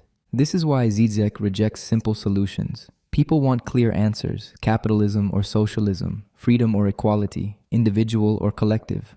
But Hegel shows that these oppositions are internally related. Each contains its opposite within itself. Capitalism contains socialism as its internal limit and possibility. Freedom contains unfreedom. The individual is constituted through the collective. Another key Hegelian concept Žižek uses is negation of negation. This sounds abstract, but the idea is important. Start with something positive, an immediate state. Negate it, and you get opposition, conflict, loss. But then negate the negation, and you do not simply return to the beginning. You get something new that incorporates both moments. Example: traditional community. People are embedded in social roles, traditions, hierarchies. This is the immediate state. Modernity negates this. Individuals are freed from traditional bonds. They become autonomous, self-determining. But this freedom is abstract, alienated. People are isolated, disconnected, so we negate the negation. We create new forms of community, voluntary associations, chosen identities. This is not a return to traditional community, but something new that combines individual freedom with collective belonging. Or consider revolution. You start with an oppressive system. Revolution negates it, destroys the old order. But the immediate aftermath is chaos, violence, often new forms of oppression. The revolution devours its children. This is the negation. But this failure is not the end. It is a necessary moment. The negation of the negation would be learning from the failure, incorporating the truth of both the old order and the failed revolution, building something new that avoids the mistakes of both. Whether this has ever succeeded is debatable, but the structure of the process is Hegelian. Žižek emphasizes that negation is not destruction from outside. It is internal self-negation. The seed destroys itself to become a tree. Capitalism creates the conditions of its own overcoming by producing the working class, the technology, the contradictions that make socialism conceivable. You do not defeat capitalism by attacking it from outside. You push its internal contradictions to the point where it transforms itself. This is also why Žižek distrusts purity. Pure revolution, pure freedom, pure community, all of these are fantasies. Reality is always contaminated, contradictory, incomplete. The Stalinist attempt to create pure socialism led to tyranny. The capitalist celebration of pure freedom leads to domination. Purity is death. Life is contradiction. One more Hegelian idea, the cunning of reason. History does not proceed according to anyone's plan. People act with particular intentions, but the result is often the opposite of what they intended. The Protestant Reformation wanted to renew Christianity but ended up secularizing Europe. Capitalism wanted to liberate productive forces but created new forms of domination. This is not random, there is a pattern. Reason works through contradiction, through intentions that negate themselves, through failure that produces unexpected results. Žižek applies this to contemporary politics. The left tries to create equality, but often produces new hierarchies. The right tries to preserve tradition, but constantly revolutionizes society through capitalism. Each side produces its opposite. This is not hypocrisy, it is dialectics. And recognizing this pattern does not mean accepting it. It means understanding that change does not happen through imposing a pure vision, but through working through contradictions. So why does Žižek insist on Hegel for understanding today? Because Hegel provides a way of thinking that matches the contradictory reality we inhabit. Capitalism is crisis, democracy is oligarchy, freedom is domination. These are not mistakes or corruptions. They are contradictions inherent in the concepts themselves. And these contradictions are not problems to be fixed, but the motor of historical change. The question is whether we can consciously direct this change or whether we will be swept along by contradictions we do not understand. Hegel believed reason ultimately prevails, that history has a direction, that contradictions resolve at higher levels. Žižek is less certain. The contradictions of capitalism might not lead to socialism, but to barbarism. The end might not be rational synthesis, but catastrophic collapse. But even this would be dialectical. Collapse is the ultimate negation, and what comes after, if anything comes after, would be the negation of the negation. Understanding Hegel does not give you answers. It gives you a way of thinking about problems that cannot be solved within existing frameworks. It teaches you to look for the contradiction, to see how each position contains its opposite, to understand crisis as opportunity. And it warns against simple solutions, because simplicity is always a lie about a reality that is fundamentally contradictory, dynamic, and historical. Lacan's mirror, there is no true self. If Hegel provides Žižek with a method for understanding reality's contradictions, Jacques Lacan provides the tools for understanding the subject, the human being who inhabits that contradictory reality. And Lacan's fundamental insight, which Žižek never tires of repeating, is shocking. There is no true self. The unified, autonomous individual that we imagine ourselves to be is a fiction, a necessary illusion that conceals a more disturbing truth. Lacan was a French psychoanalyst who reworked Freud's theories in the mid-20th century. Freud had already dealt a blow to human narcissism by showing that consciousness is just the surface, that beneath it lies an unconscious that drives our behavior in ways we do not control. But Lacan went further. He argued that even the sense of being a unified self is constructed, that the subject is fundamentally split, divided, incomplete. The key concept is what Lacan calls the mirror stage. Picture an infant, around 6 to 18 months old. Before this age, the infant does not have a unified sense of self. It experiences its body as fragmented, uncoordinated. Arms and legs move but not under full control. Then the infant sees itself in a mirror. Or more generally, it sees itself reflected back in the gaze of others, primarily the mother. And in this reflection, the infant sees a unified, coherent body, a whole self. The infant identifies with this image. This is me. But here is the crucial point. This image is outside the infant. The unity exists in the reflection, not in the lived experience of the fragmented body. So the self is formed through an identification with something external, something that is not really the self. Your identity is based on misrecognition. You think you are that unified image, but you never actually are. You are always split between the fragmented experience and the unified image. This split is permanent. You can never coincide with yourself. There is always a gap between what you are and how you appear to yourself and others. And this gap is constitutive. It is not something that can be healed. It is the structure of subjectivity itself. Žižek uses this to explain why the search for your true authentic self is doomed. There is no authentic self to find. The self is always a construction, an identification with external images and symbolic roles. When people talk about finding themselves, discovering who they really are, they are chasing an illusion. The self they find will be another construction, just with different materials. Consider social media. People present carefully curated versions of themselves. They choose photos, craft captions, perform identity. Critics say this is fake, that people should be authentic. But Lacan shows that the social media self is not more fake than the supposedly real self. All self-presentation is performative. The difference is that social media makes the performance visible, makes the construction obvious. But we are always already performing for the mirror, for the gaze of the other, constructing a self that we can recognize as coherent. Lacan divides experience into 3 registers: the real, the symbolic, and the imaginary. These are not separate realms, but dimensions that are always intertwined. Understanding them is essential for understanding Žižek. The imaginary is the realm of images, identification, the ego. This is where the mirror stage operates. You identify with images of yourself. You imagine yourself as a coherent whole. You create a self-image. The imaginary is characterized by duality, self and other, inside and outside, me and my reflection. It is the realm of narcissism, rivalry, and the constant effort to maintain a consistent self-image. The symbolic is the realm of language, law, social structure. When you enter language, you become a subject within a symbolic order that existed before you and will continue after you. Language is not something you invent. You must submit to its rules to communicate. And language structures your reality. You can only think and experience through the categories language provides. The symbolic is characterized by mediation. Everything is related through signs, through structures, through social positions. When you say I, you are taking up a position in the symbolic order, but this I is not your true self. It is a signifier, a linguistic placeholder. Who you are is determined by your position in a network of signifiers: son, student, worker, citizen. These roles are given by the symbolic order. You did not choose them, even though you identify with them. The real is the most difficult concept. It is not reality in the usual sense. It is that which resists symbolization, that which cannot be integrated into the symbolic order or captured in the imaginary. The real is the traumatic core that language circles around but can never grasp. It is the gap, the void, the point where meaning breaks down. Think about death. We can talk about death, create elaborate cultural practices around it, symbolize it in countless ways. But the real of death, the actual extinction of consciousness, remains unthinkable. We cannot truly grasp our own non-existence. Death is real in the Lacanian sense. It is there, it structures everything, but it cannot be symbolized. Or consider traumatic experiences. Something terrible happens. The experience cannot be integrated into your symbolic reality. You cannot speak about it, cannot make sense of it. It returns in symptoms, in nightmares, in repetitive behaviors. This is the real erupting through the symbolic and imaginary. Trauma is real because it resists being turned into narrative, into meaning.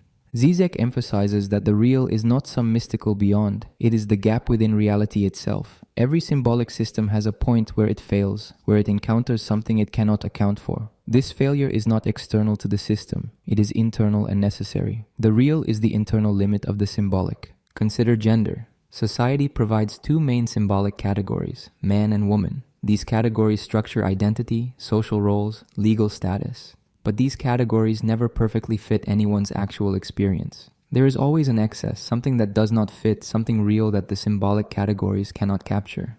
This is why gender causes so much anxiety and conflict. The symbolic tries to impose clear categories on something that is fundamentally ambiguous and excessive. Lacan famously said, "There is no sexual relationship. This does not mean people do not have sex. It means there is no harmonious complementarity between the sexes, no natural fit. Men and women, or any pairing, do not form a whole. Each subject is already divided, incomplete. Two incomplete beings cannot complete each other. The fantasy of romantic love promises fusion, completion, becoming whole through the other, but this is impossible. The other is also lacking, also incomplete. The relationship is structured around this mutual lack, this impossibility of satisfaction. This connects to Lacan's concept of desire. Desire is not the same as need. Need is for specific objects. You need food, water, shelter. These needs can be satisfied. Desire is different. Desire is for something that cannot be specified, something that no object can satisfy. You desire not a thing but a lack, a void, the impossible object that would complete you. Žižek gives the example of advertising. An ad shows a product and promises satisfaction. You buy the product, but you are not satisfied. The ad was not lying exactly. The satisfaction it promised was not in the product but in the fantasy surrounding it. So you desire a different product. The structure remains the same. Desire keeps moving from object to object because what you really desire is not any particular object but desire itself. You desire to keep desiring. This is why achieving your desires often leads to depression. You worked for years toward a goal, you finally achieve it, and you feel empty. The goal was just a placeholder for something else, something that has no name. The actual content mattered less than the fact that you had something to desire, something to organize your life around. Lacan distinguishes between desire and drive. Desire aims at an impossible object and is never satisfied. Drive, on the other hand, is satisfied through repetition. The drive does not aim at satisfaction in the usual sense. It aims at circling around an object, repeating a path, getting satisfaction from the repetition itself. Think about addiction. The addict is not satisfied by the substance. The high is always disappointing, always less than hoped for. But the addict keeps returning, keeps repeating. The satisfaction is not in the substance, but in the repetitive cycle itself. The drive is satisfied not by reaching the goal, but by repeatedly approaching and missing it. Or consider compulsive behaviors. Someone washes their hands dozens of times a day. The washing does not solve anything. Germs return immediately, but the person cannot stop. The satisfaction is in the ritual of washing, in the repetition, not in being clean. This is drive, a circuit that repeats, finding satisfaction in its own movement. Žižek applies this to capitalism. Capitalism is driven not by satisfying needs, but by producing desire. If people were satisfied, consumption would stop, so the system must constantly create new desires, new dissatisfactions, new lacks.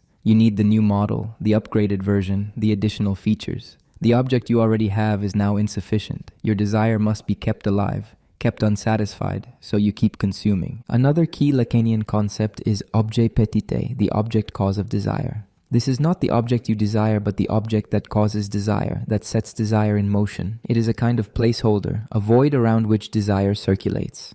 Think of it as the unattainable thing that makes all attainable things desirable as substitutes for it. In romantic obsession, the beloved becomes objet petite. You do not desire the actual person with all their mundane qualities. You desire what you imagine in them, the fantasy you project onto them. The real person is almost irrelevant. They are just the screen for your projection. This is why romantic obsession so often ends in disappointment. Once you get the person, once the fantasy meets reality, the object cause of desire disappears. Žižek connects this to ideology. Ideology provides an objet petit a fantasy object that promises to resolve all contradictions if only it can be achieved or eliminated. For fascism, it is often the figure of the Jew or the immigrant, the obstacle that supposedly prevents society from being whole. If only this obstacle were removed, harmony would be restored. But the obstacle is necessary for the fantasy to function. It is what gives the fantasy its structure. Remove it, and new obstacles must be found. One more crucial concept, the big other. For Lacan, the big other is the symbolic order itself, the network of language and law that structures reality. But it is also the imagined subject who is supposed to guarantee meaning. God was the ultimate big other, the being who saw everything and gave everything meaning. In secular modernity, the big other takes different forms: society, public opinion, history, the market. The big other is a fiction, but a necessary one. We act as if there is some agency that knows, that judges, that guarantees consistency. When you follow rules even when no one is watching, you are acting for the big other. When you feel shame, you are imagining the gaze of the big other. The superego, the internalized voice of authority, is the big other speaking through you. But here is Žižek's key insight. The big other does not exist. There is no consistent symbolic order. There is no subject who knows. The big other is lacking, inconsistent, impotent. God is dead, and he was always dead. There is no guarantee, no meaning is assured. This is terrifying, but also liberating. Much of ideology functions by maintaining the fantasy of the big other. You obey the law not because police will catch you, but because the big other sees. You work hard because success will be recognized. You follow conventions because society is watching. But when you realize the big other does not exist, that there is no ultimate witness or judge, that the symbolic order is just human conventions with no transcendent guarantee, something shifts. This is the subject that Žižek is interested in, the subject who confronts the non-existence of the big other. Not the narcissistic ego of the imaginary, comfortable in its self-image. Not the symbolic subject, secure in its social role. But the subject of the real. The subject who experiences the gap, the lack, the void at the heart of both self and world. This subject is not something you discover beneath the masks. It is the recognition that there is nothing beneath the masks. The gap is not something that could be filled. It is constitutive. You are that gap. The subject is the name for the failure of all attempts at identity, at wholeness, at meaning. And this is where psychoanalysis connects to politics for Žižek. Every political order tries to conceal this lack. It tries to present itself as complete, as natural, as inevitable. Ideology is the fantasy that covers over the gap. But revolutionary politics begins with recognizing the gap, accepting the lack, refusing the fantasy of wholeness. There is no true self to find. There is no authentic identity to recover. There is no natural order to return to. There is only the subject of lack, the void around which identities form and dissolve. And once you accept this, you are free to construct something new, not as the revelation of some hidden truth, but as a choice made in the void, an act that creates its own ground. Christian atheism, God had to die so we could be free.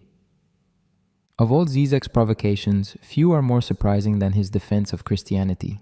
A communist philosopher, a materialist thinker influenced by psychoanalysis and Hegel, one would expect him to dismiss religion as ideology, as opium of the masses. Instead, Žižek argues that Christianity, properly understood, is the most radical and materialist of all religions, and its radicalism lies precisely in the death of God. This requires understanding what Žižek means by Christianity. He is not talking about institutional churches, moral teachings, or personal faith. He is talking about the core theological content, particularly the crucifixion. And the crucifixion, he argues, is not what Christians usually think it is. The standard interpretation is that Christ died for our sins. God sent his Son to earth as a sacrifice. Through his death, humanity is redeemed. This interpretation maintains the gap between God and humanity. God remains transcendent, infinite, immortal. Christ's human death is just a temporary episode in a divine plan. After 3 days, he resurrects, proving his divinity, and returns to heaven. The gap between finite and infinite is restored. But Žižek argues there is another, more radical reading. What if the crucifixion means that God himself dies? Not just the human form, but God as transcendent guarantor. The cry from the cross, my God, why have you forsaken me?" is not just human despair.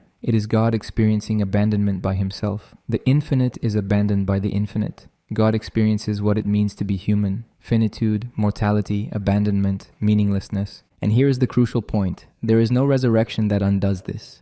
The resurrection, in this radical reading, is not God returning to transcendence, but the Holy Spirit, which is nothing other than the community of believers. God dies and becomes immanent to human community. The divine is no longer out there, but in here, in the collective of people struggling to live ethically in a world without transcendent guarantees. This is what Žižek calls Christian materialism. God does not exist as a transcendent being. God exists only insofar as humans act in solidarity, in love, in creating community. Subtract the human community and there is nothing left. God is entirely materialized, entirely dependent on human praxis. Compare this to Judaism. In Judaism, God remains radically transcendent. He cannot be represented. His name cannot be spoken. There is an infinite gap between creator and creation. This preserves God's otherness, his power, his authority. The law comes from beyond. You must obey not because you understand, but because God commands. The structure is one of absolute authority and submission. Christianity breaks this structure. In the incarnation, God becomes human. The infinite enters the finite. This is already scandalous from a Jewish perspective. But the crucifixion completes the scandal. God does not just visit finitude temporarily, he experiences its ultimate limit, death. And in doing so, he reveals that there is no beyond, no transcendent place where God sits secure. The beyond is here. The infinite is realized only in the finite. Žižek argues this is why Christianity produces modernity, produces secular freedom, produces even atheism. Christianity contains the seed of its own overcoming. By making God human, by killing the transcendent God, Christianity creates the space for human autonomy. You no longer need to obey an external authority. The ethical is immanent. You must decide for yourself what is right. This is very different from pagan religions. In paganism, gods are part of nature, part of the cosmic order. They are finite beings, just more powerful than humans. They have desires, conflicts, limitations. The sacred is embedded in the natural world. Mountains, rivers, storms all contain divine presence. But Christianity desacralizes nature. Nature is just creation, material reality with no inherent divinity. Only the human, made in God's image, carries the divine spark. And when God dies, that spark is all that remains. Žižek compares this to the Buddhist concept of emptiness. Buddhism teaches that all things are empty, that the self is an illusion, that there is no substantial essence. This leads to detachment, to withdrawing from desire and attachment. Christianity also discovers emptiness, discovers that there is no substantial ground. But the response is opposite. Rather than withdrawing, Christianity demands full immersion in the finite, in love, in commitment, precisely because there is no transcendent escape.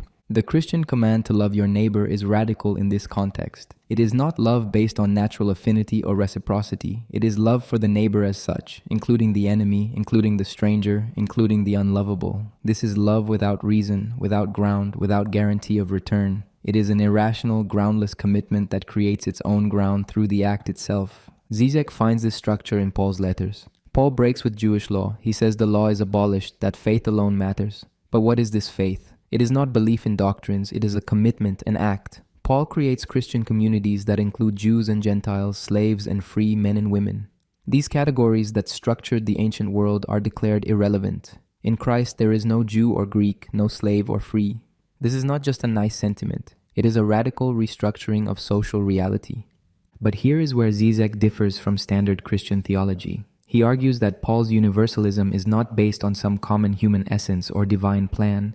It is based on the gap, on the lack, on what people do not have in common. The universal emerges through subtraction, not addition. You strip away all particular identities, all social positions, and what remains is not some positive essence, but a void. The subject is this void, and it is universal precisely because it is nothing. This is why Žižek insists on Christian atheism. The death of God is not Christianity's failure, it is its truth. Christianity always pointed toward a world without transcendent authority, a world where humans must take responsibility for meaning and ethics without divine guarantee. Atheism is not the rejection of Christianity, but its realization. Consider the Reformation. Protestantism removes the church as mediator between individual and God. You have direct access. But this direct access reveals that there is nothing there. God does not speak back. You are alone with your conscience, your interpretation, your decision. The removal of institutional mediation leads to the anxiety of modernity, the burden of freedom. God's silence becomes deafening. Or consider secularization. The West gradually removes religion from public life. God is privatized, made a matter of personal belief. This looks like Christianity's defeat, but Žižek argues it is Christianity's success. Christianity taught that the sacred is not in temples or rituals, but in ethical relation to others. Once you learn this lesson, you do not need the religious form anymore. Secular ethics is Christian ethics that has shed its theological shell. This is also why Žižek rejects New Age spirituality and the turn to Eastern religions in the West. Buddhism, Taoism, meditation practices, mindfulness, all of these promise peace, harmony, escape from suffering. They are attractive precisely because they offer what Christianity denies, a way out. But this is regression. The Christian insight is that there is no way out. You must go through, you must confront the real, the void, the lack, and you must act within it, not escape from it. The same applies to prosperity gospel and therapeutic Christianity. These versions of Christianity promise worldly success, happiness, fulfillment. God wants you to be rich. God wants you to be happy. This is a complete betrayal of Christianity's core. Christ does not promise happiness. He promises suffering, sacrifice, the cross.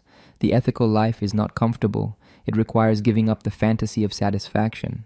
Žižek finds the authentic Christian position in figures like Kierkegaard and Dostoevsky. Kierkegaard's leap of faith is not belief despite lack of evidence. It is commitment in the face of the absurd, the irrational decision to believe and act when there is no reason to believe. This is radical freedom. You are not following a rule or calculating outcomes. You are acting from the void. Dostoevsky's Grand Inquisitor parable makes a similar point. In The Brothers Karamazov, Christ returns and is arrested by the Inquisitor. The Inquisitor tells him that the church has corrected his work. Christ offered freedom, but people cannot bear freedom. They need authority, miracles, mystery. So the church provides these things. It takes the burden of freedom off people's shoulders.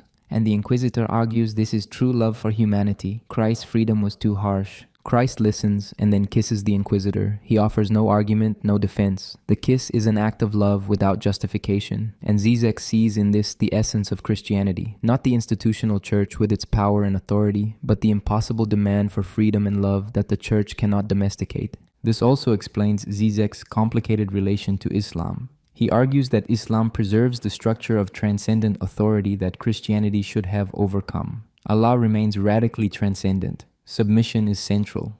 The law comes from beyond and must be obeyed. This is not to say Islam is backward. It is simply that Islam maintains the pre-Christian structure that Christianity breaks. But Christianity in its institutional forms often betrays its own insight. When churches invoke divine authority, when they claim to speak for God, when they enforce moral law from transcendent position, they are regressing to pre-Christian structure.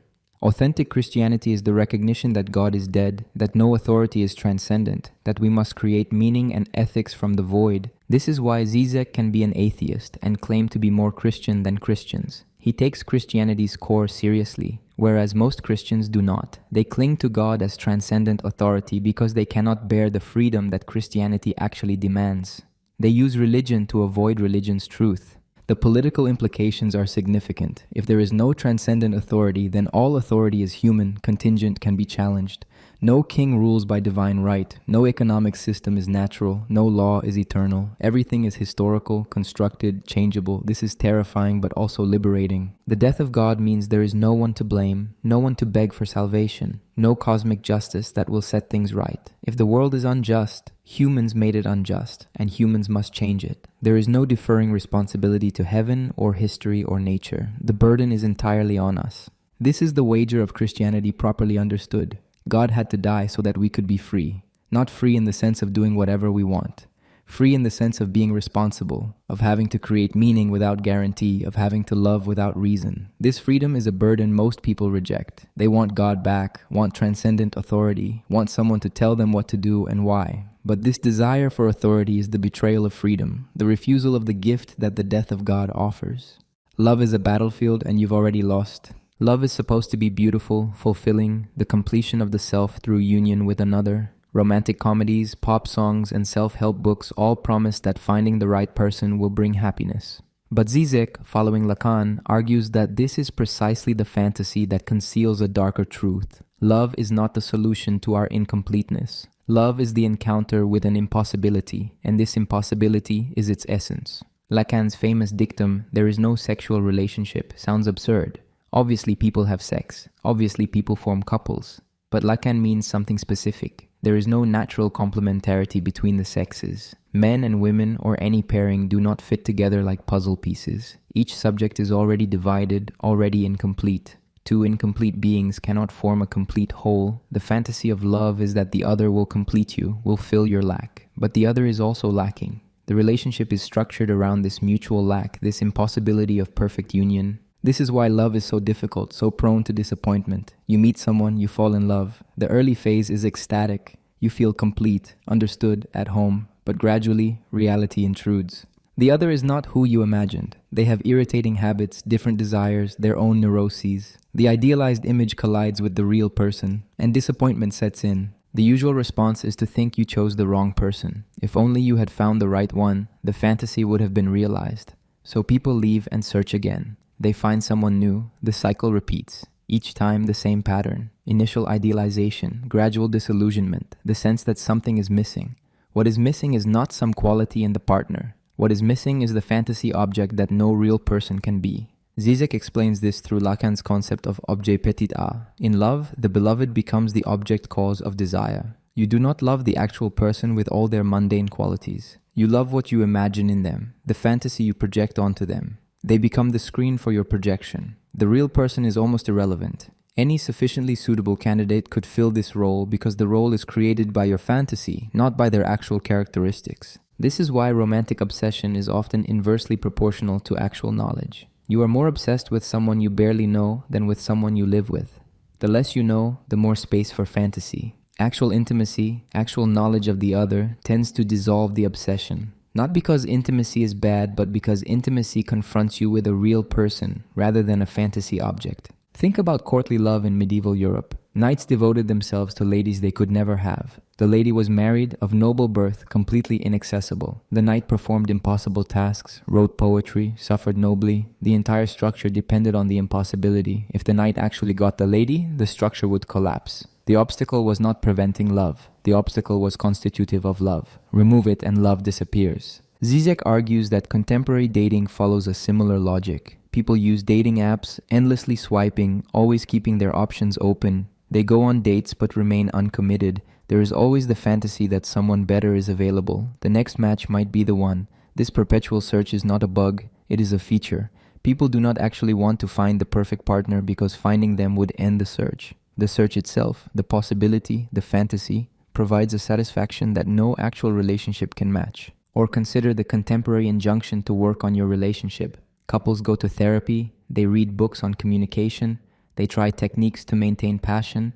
The relationship becomes a project, something to be optimized. But this very effort contains a contradiction. Love is supposed to be spontaneous, natural, effortless.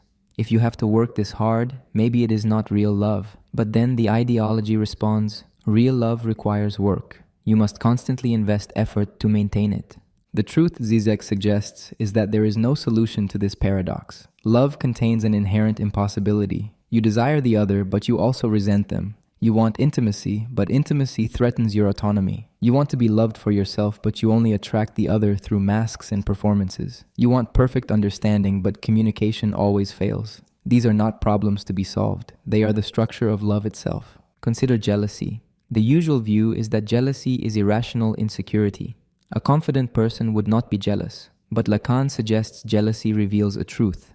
You are jealous because you know that the other does not really see you. They see an image, a fantasy, and that fantasy could attach to anyone. The other's love is not for your unique essence because you have no unique essence. It is for a fantasy that happens to use you as its support, and if the fantasy shifts, their love will shift. Jealousy is the recognition of this truth. Or take the phenomenon of love fading. People fall out of love. The explanation is usually that the relationship ran its course, that people grow apart. But Žižek suggests something else. Love fades when the real of the other intrudes too much. In the beginning, you relate to the fantasy, but over time, the real person with all their peculiarities becomes impossible to ignore, and the real is never lovable. The real is the part of the other that resists integration, that does not fit, that disturbs. Most long-term relationships survive by maintaining enough distance that the real does not intrude too much. You stay together by not knowing each other too well.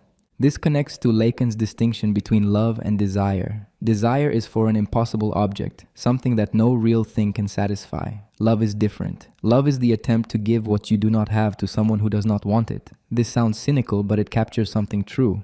You offer yourself to the other, but what you offer is your own lack, your own incompleteness. And the other, being also incomplete, does not actually want your lack. They want their fantasy of you. So love is this exchange of lacks disguised as plenitude. Žižek applies this to different historical forms of love. In traditional arranged marriage, love was not the basis of the relationship. Marriage was an economic and social arrangement. Love might develop over time or not. The relationship was not evaluated by feelings, but by functionality.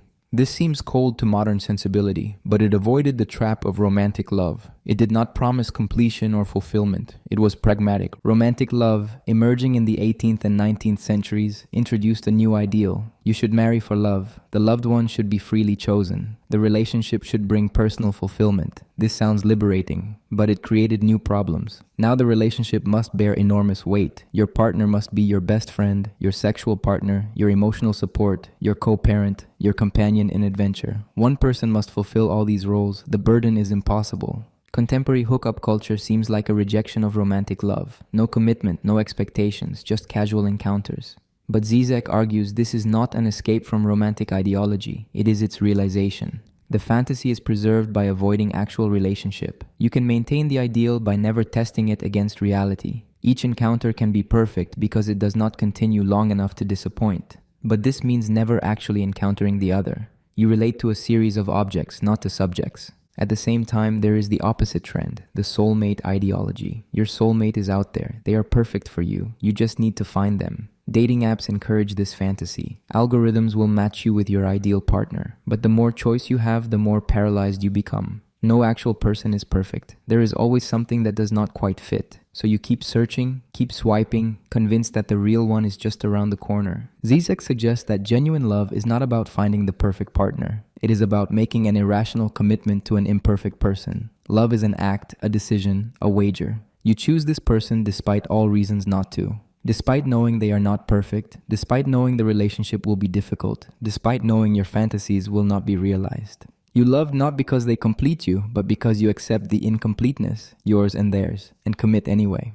This connects to Žižek's reading of monogamy. The usual arguments for monogamy are either religious or pragmatic. God commands it, or it is necessary for social stability and child rearing. But Žižek offers a different justification. Monogamy is irrational. It restricts your freedom. It means accepting that you will not experience all possible partners. But this very irrationality is its point. It is a groundless commitment, an act that creates its own ground. You choose limitation not because it maximizes happiness, but because the act of choosing, of committing, is what creates meaning.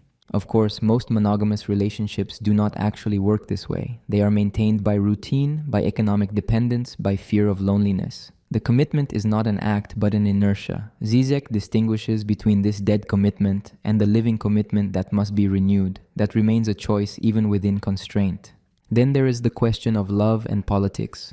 Žižek argues that genuine love has a political dimension. Love requires seeing the other not as they appear in their social role, but in their dimension of lack, their vulnerability, their failure to coincide with any identity.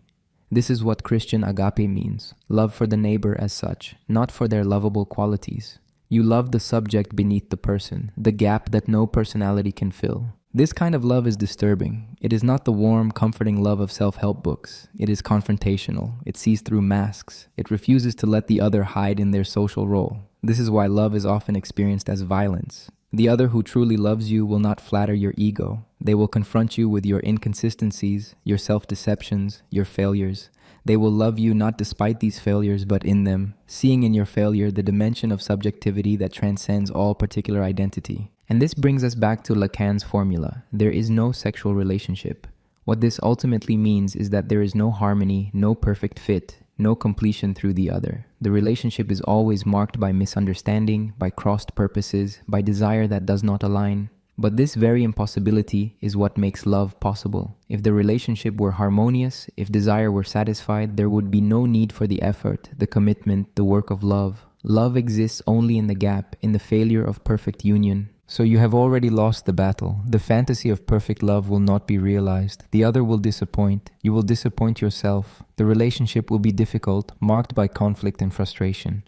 But this is not a reason to give up. It is the condition of possibility. Love is what you build in the ruins of the fantasy, the commitment you make not despite its impossibility, but because of it. And whether that is tragic or liberating depends entirely on whether you can give up the fantasy and embrace the real.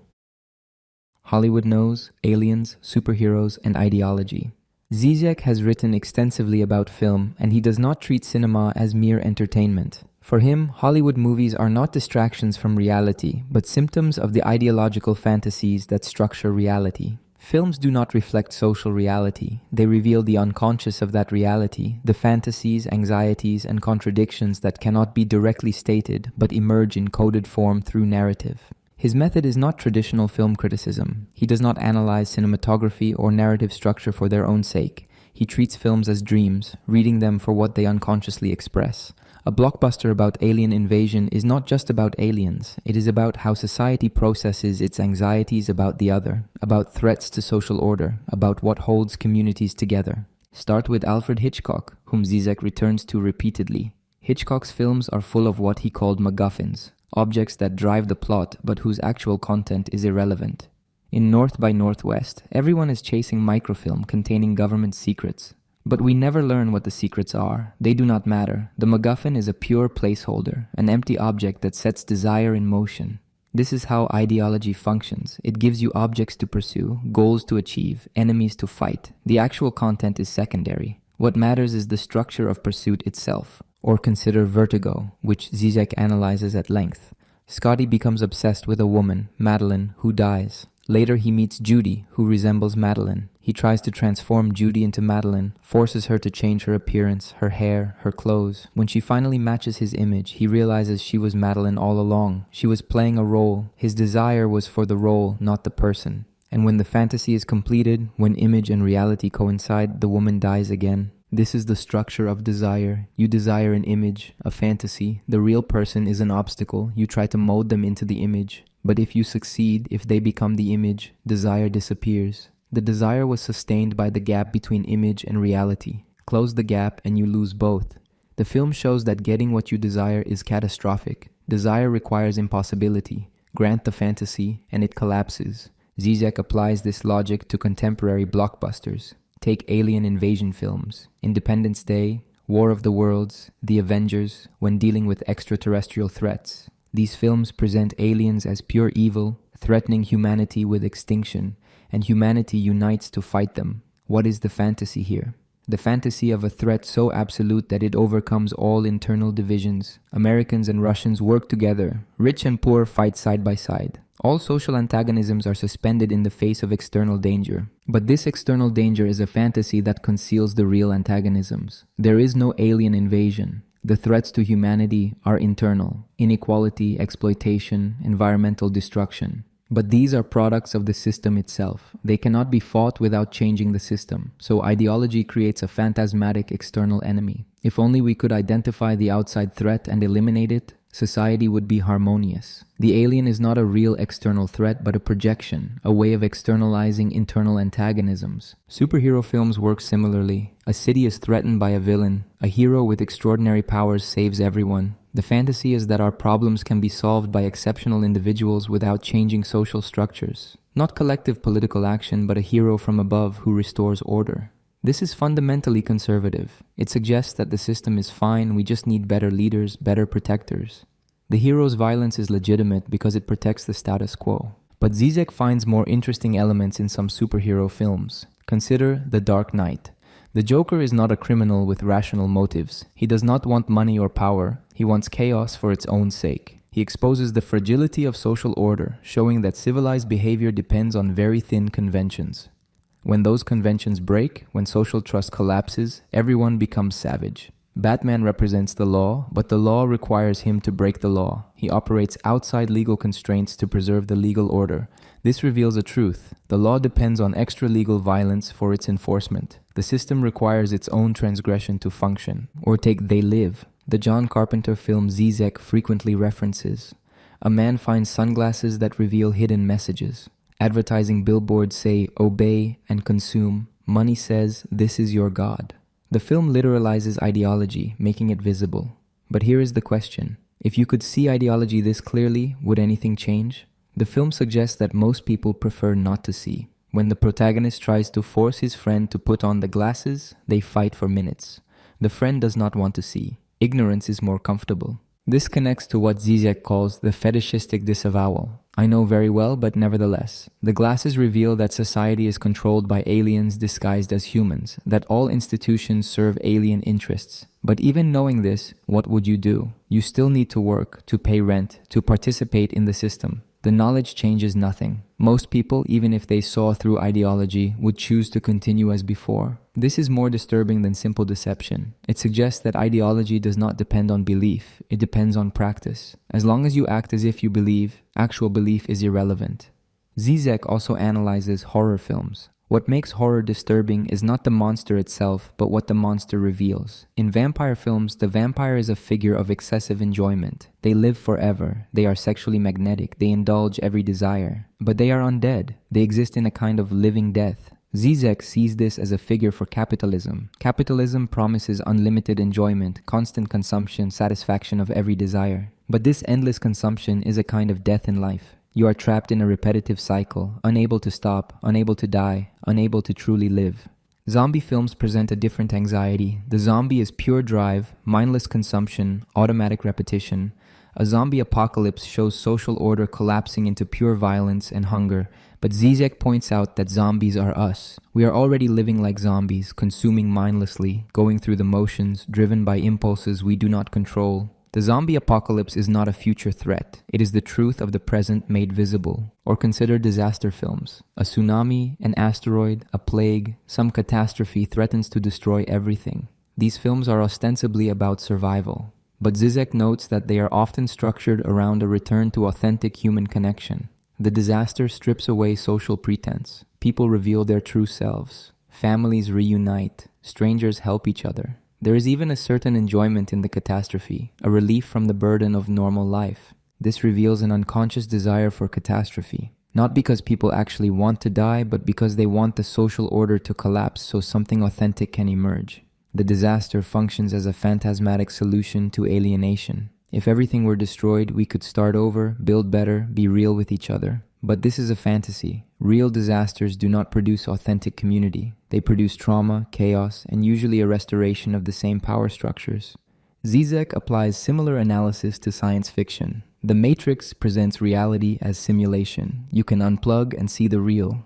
But Žižek argues this gets it backwards. There is no real to unplug to. Reality is already structured by fantasy. The simulation is not hiding reality. The simulation is reality. What the film misses is that the desert of the real is not more real than the Matrix. Both are constructions. The question is not escaping simulation, but recognizing that all reality is mediated by symbolic structures. Or take Blade Runner. Replicants are artificial humans. They look and act like humans but lack something, some indefinable quality that makes them not real. But the film reveals that this distinction is impossible to maintain. There is no test that definitively separates human from replicant. The replicants have memories, emotions, desires. They are more passionate, more alive than the humans. So what makes someone real? The film suggests that the difference is purely symbolic, a matter of legal status and social recognition, not essence. This has political implications. Who counts as fully human is always a political question. Historically, various groups have been excluded from full humanity. Slaves, women, colonized peoples, refugees. The exclusion is not based on biological fact, but on symbolic violence. The line between human and non-human is drawn and redrawn to serve power. The replicant is a figure for the excluded, those who are human but not recognized as such. Žižek also finds ideology in romantic comedies. These films follow a formula. Two people meet. There are obstacles. They overcome them. They end up together. The fantasy is that personal fulfillment comes through romantic love, that finding the right partner solves your problems. But notice what is absent. No mention of economic stress, work, the actual conditions that shape relationships. The couple exists in a fantasy space where love is enough. This obscures the material conditions that make relationships difficult. Pretending that love conquers all avoids confronting the social structures that create obstacles. What emerges from Žižek's film analysis is that cinema does not merely reflect ideology. It is a laboratory where ideological fantasies are worked through. The same anxieties appear in film after film: the fear of the other, the desire for a strong leader, the fantasy of catastrophic renewal, the dream of perfect love. These repetitions are symptoms. They reveal what society cannot consciously acknowledge. And here is the disturbing conclusion. Even knowing how films manipulate, how they structure fantasy, does not free you from their power. You can watch Independence Day knowing it is ideological garbage. You can analyze every shot, every narrative beat, and you will still get caught up in the spectacle, still feel the emotional manipulation working, because films do not operate at the level of conscious belief. They operate at the level of enjoyment, of unconscious identification, of fantasy. Knowledge is not enough. The fantasy persists despite knowledge. This is why Žižek insists on the importance of reading films carefully, not to expose and dismiss them, but to understand how ideology functions in their very form. The stories we tell, the images we produce, the fantasies we consume, these shape our reality more than we recognize. And if we want to change reality, we must first understand the fantasies that sustain it. Hollywood knows our desires better than we do. The question is what we do with that knowledge. Digital panopticon, you are the product. Social media promised connection, community, expression. It would democratize communication, give everyone a voice, break down barriers between people. 20 years into the experiment, the results are clear. Social media has become a mechanism of surveillance, commodification, and control more total than anything previous authoritarian regimes achieved. And the genius is that you participate voluntarily, even enthusiastically. The business model is simple. You use the platform for free. You post photos, share thoughts, connect with friends. In exchange, the platform collects data about you. Everything you click, everything you view, how long you pause on each image, what you search for, who you interact with, when you are online. This data is analyzed, packaged, and sold to advertisers who use it to target you with messages designed to manipulate your behavior. But it goes deeper than advertising. The data is used to create a model of you, a digital profile that predicts your behavior, your desires, your vulnerabilities. This model is more accurate than your own self-understanding. The algorithm knows you will be depressed on Sunday evenings. It knows you are likely to make impulsive purchases when anxious. It knows which images will keep you scrolling, which provocations will make you engage. Žižek points out that this is a new form of power. Traditional power was visible. A king sat on a throne, police wore uniforms, authority announced itself, but digital power is invisible. You do not feel controlled because you made every choice freely. You chose to open the app, you chose to watch the video, you chose to buy the product. The fact that every choice was nudged, that the architecture of choice was designed to produce this outcome, remains invisible. This is what Foucault called the panopticon, a prison design where a central tower can observe all cells, but prisoners cannot see whether they are being watched. The effect is that prisoners internalize surveillance, behaving as if always watched, even when they are not.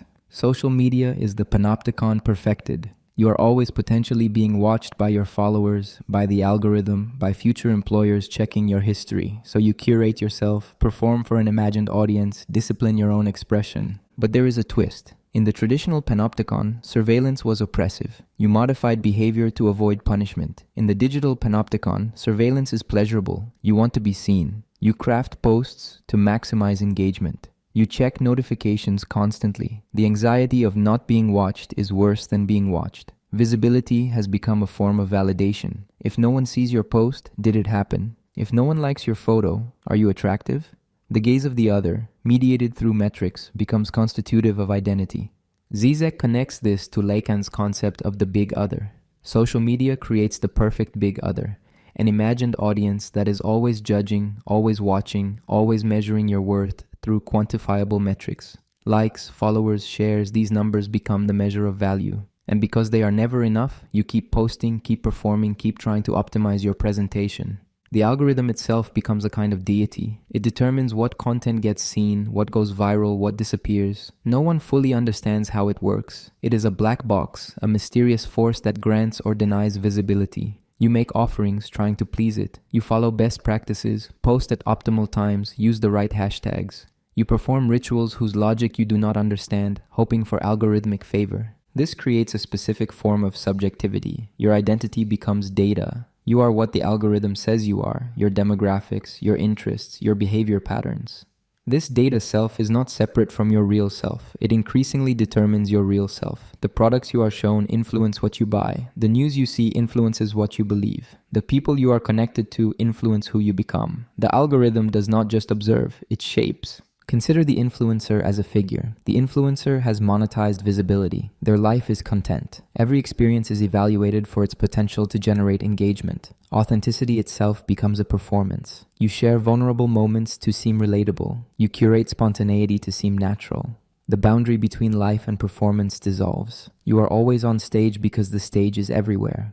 But everyone, not just influencers, has become an influencer to some degree. You manage your personal brand. You think about how photos will look before taking them. You craft captions. You are your own marketing department. This is not vanity. It is economic necessity. Jobs require social media presence. Relationships begin on dating apps that function like markets. Your digital presentation determines opportunities. Žižek argues this represents the complete commodification of subjectivity. In traditional capitalism, you sold your labor. Your work time belonged to the capitalist, but your personal life, your thoughts, your relationships, these remained yours. Digital capitalism has no such boundary. Everything is content. Your vacation is content. Your political opinions are content. Your mental health struggles are content. There is no private sphere that is not potentially monetizable. And the more you share, the more value you generate for the platform. Every post, every comment, every click creates data. You are not the customer, you are the product being sold to advertisers, but you are also the worker producing value through your engagement. You labor for free, creating content that keeps others on the platform, generating data that can be sold. This is exploitation that feels like leisure. The psychological effects are severe. Studies show correlations between social media use and depression, anxiety, loneliness. The mechanism is clear. You compare yourself to curated presentations that represent fantasy rather than reality. Everyone else seems happier, more successful, more attractive. You feel inadequate, so you try harder to present well, creating the same illusion for others, perpetuating the cycle. There is also the addiction by design. Platforms employ psychologists and behavioral specialists to maximize engagement. The infinite scroll means there is no natural stopping point. Push notifications interrupt constantly. The variable reward schedule, where you never know when you will get likes or messages, mimics slot machine mechanics.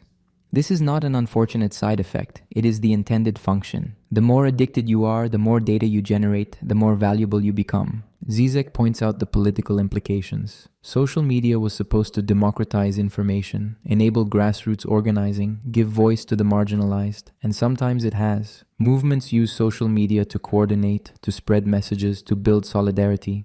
But social media also enables unprecedented surveillance, manipulation, and control. Authoritarian governments use social media to monitor dissent. They do not need to infiltrate opposition groups. They just monitor social media. Who is connected to whom? Who shares which messages? The network map reveals everything. And the same tools allow micro-targeted propaganda, different messages to different groups, each designed to manipulate specific anxieties and desires.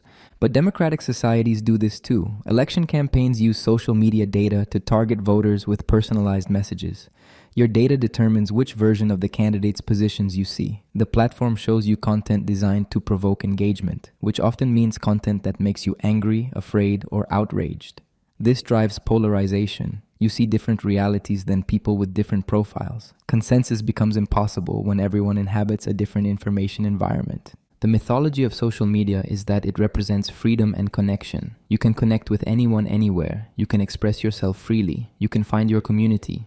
But Žižek argues this freedom is the form of unfreedom. The choice of what to post, what to like, who to follow, all these choices are structured by an architecture designed to produce profitable behavior. You are free like a rat in a maze is free. You can turn left or right, but someone else designed the maze. There is also the question of what happens to experience itself. When you are constantly documenting life for social media, are you actually experiencing it? You watch a concert through your phone screen as you record it.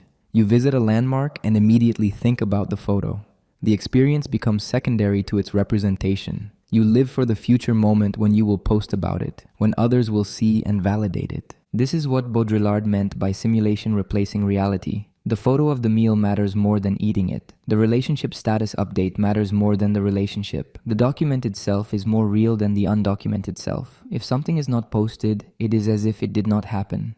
Experience must be mediated to be real. What makes this totalizing is that there is no outside. You can delete your accounts, but then you become invisible in a society where visibility is required. Jobs, relationships, social networks all expect digital presence. Opting out means opting out of participation in contemporary society. The choice is between surveillance or exclusion. This is not a real choice. Žižek suggests that resistance requires recognizing that you are the product. The platform does not serve you, you serve it. Every moment spent engaging is value you create for shareholders. The content you enjoy is bait. The connections you make are data points. The identity you construct is a commodity. But knowing this changes little. You still need to use the platforms. You still get the dopamine hit from likes. You still feel compelled to check, to scroll, to engage. The knowledge of manipulation does not break the manipulation. This is the perfected form of control, transparent domination that continues despite being recognized. The digital panopticon does not need to force participation. It makes participation pleasurable, necessary, constitutive of identity.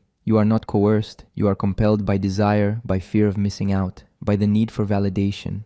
The prison is one you build yourself, cell by cell, post by post. And the tragedy is that there is no key because there are no walls you can see. The prison is the shape of your desire itself. Against Ecology, or How to Properly Panic. In 2010, Žižek published a book called Living in the End Times. The title was not metaphorical. He argues that we are living through the end of a historical epoch, witnessing the slow-motion collapse of the system we have known. And nowhere is this more visible than in the ecological crisis. But Žižek's approach to environmentalism is deeply counterintuitive. He argues that much of what passes for ecological consciousness actually prevents us from confronting the real crisis. The mainstream environmental movement tells a story that sounds reasonable. Humans have become separated from nature. We have lost our connection to the earth.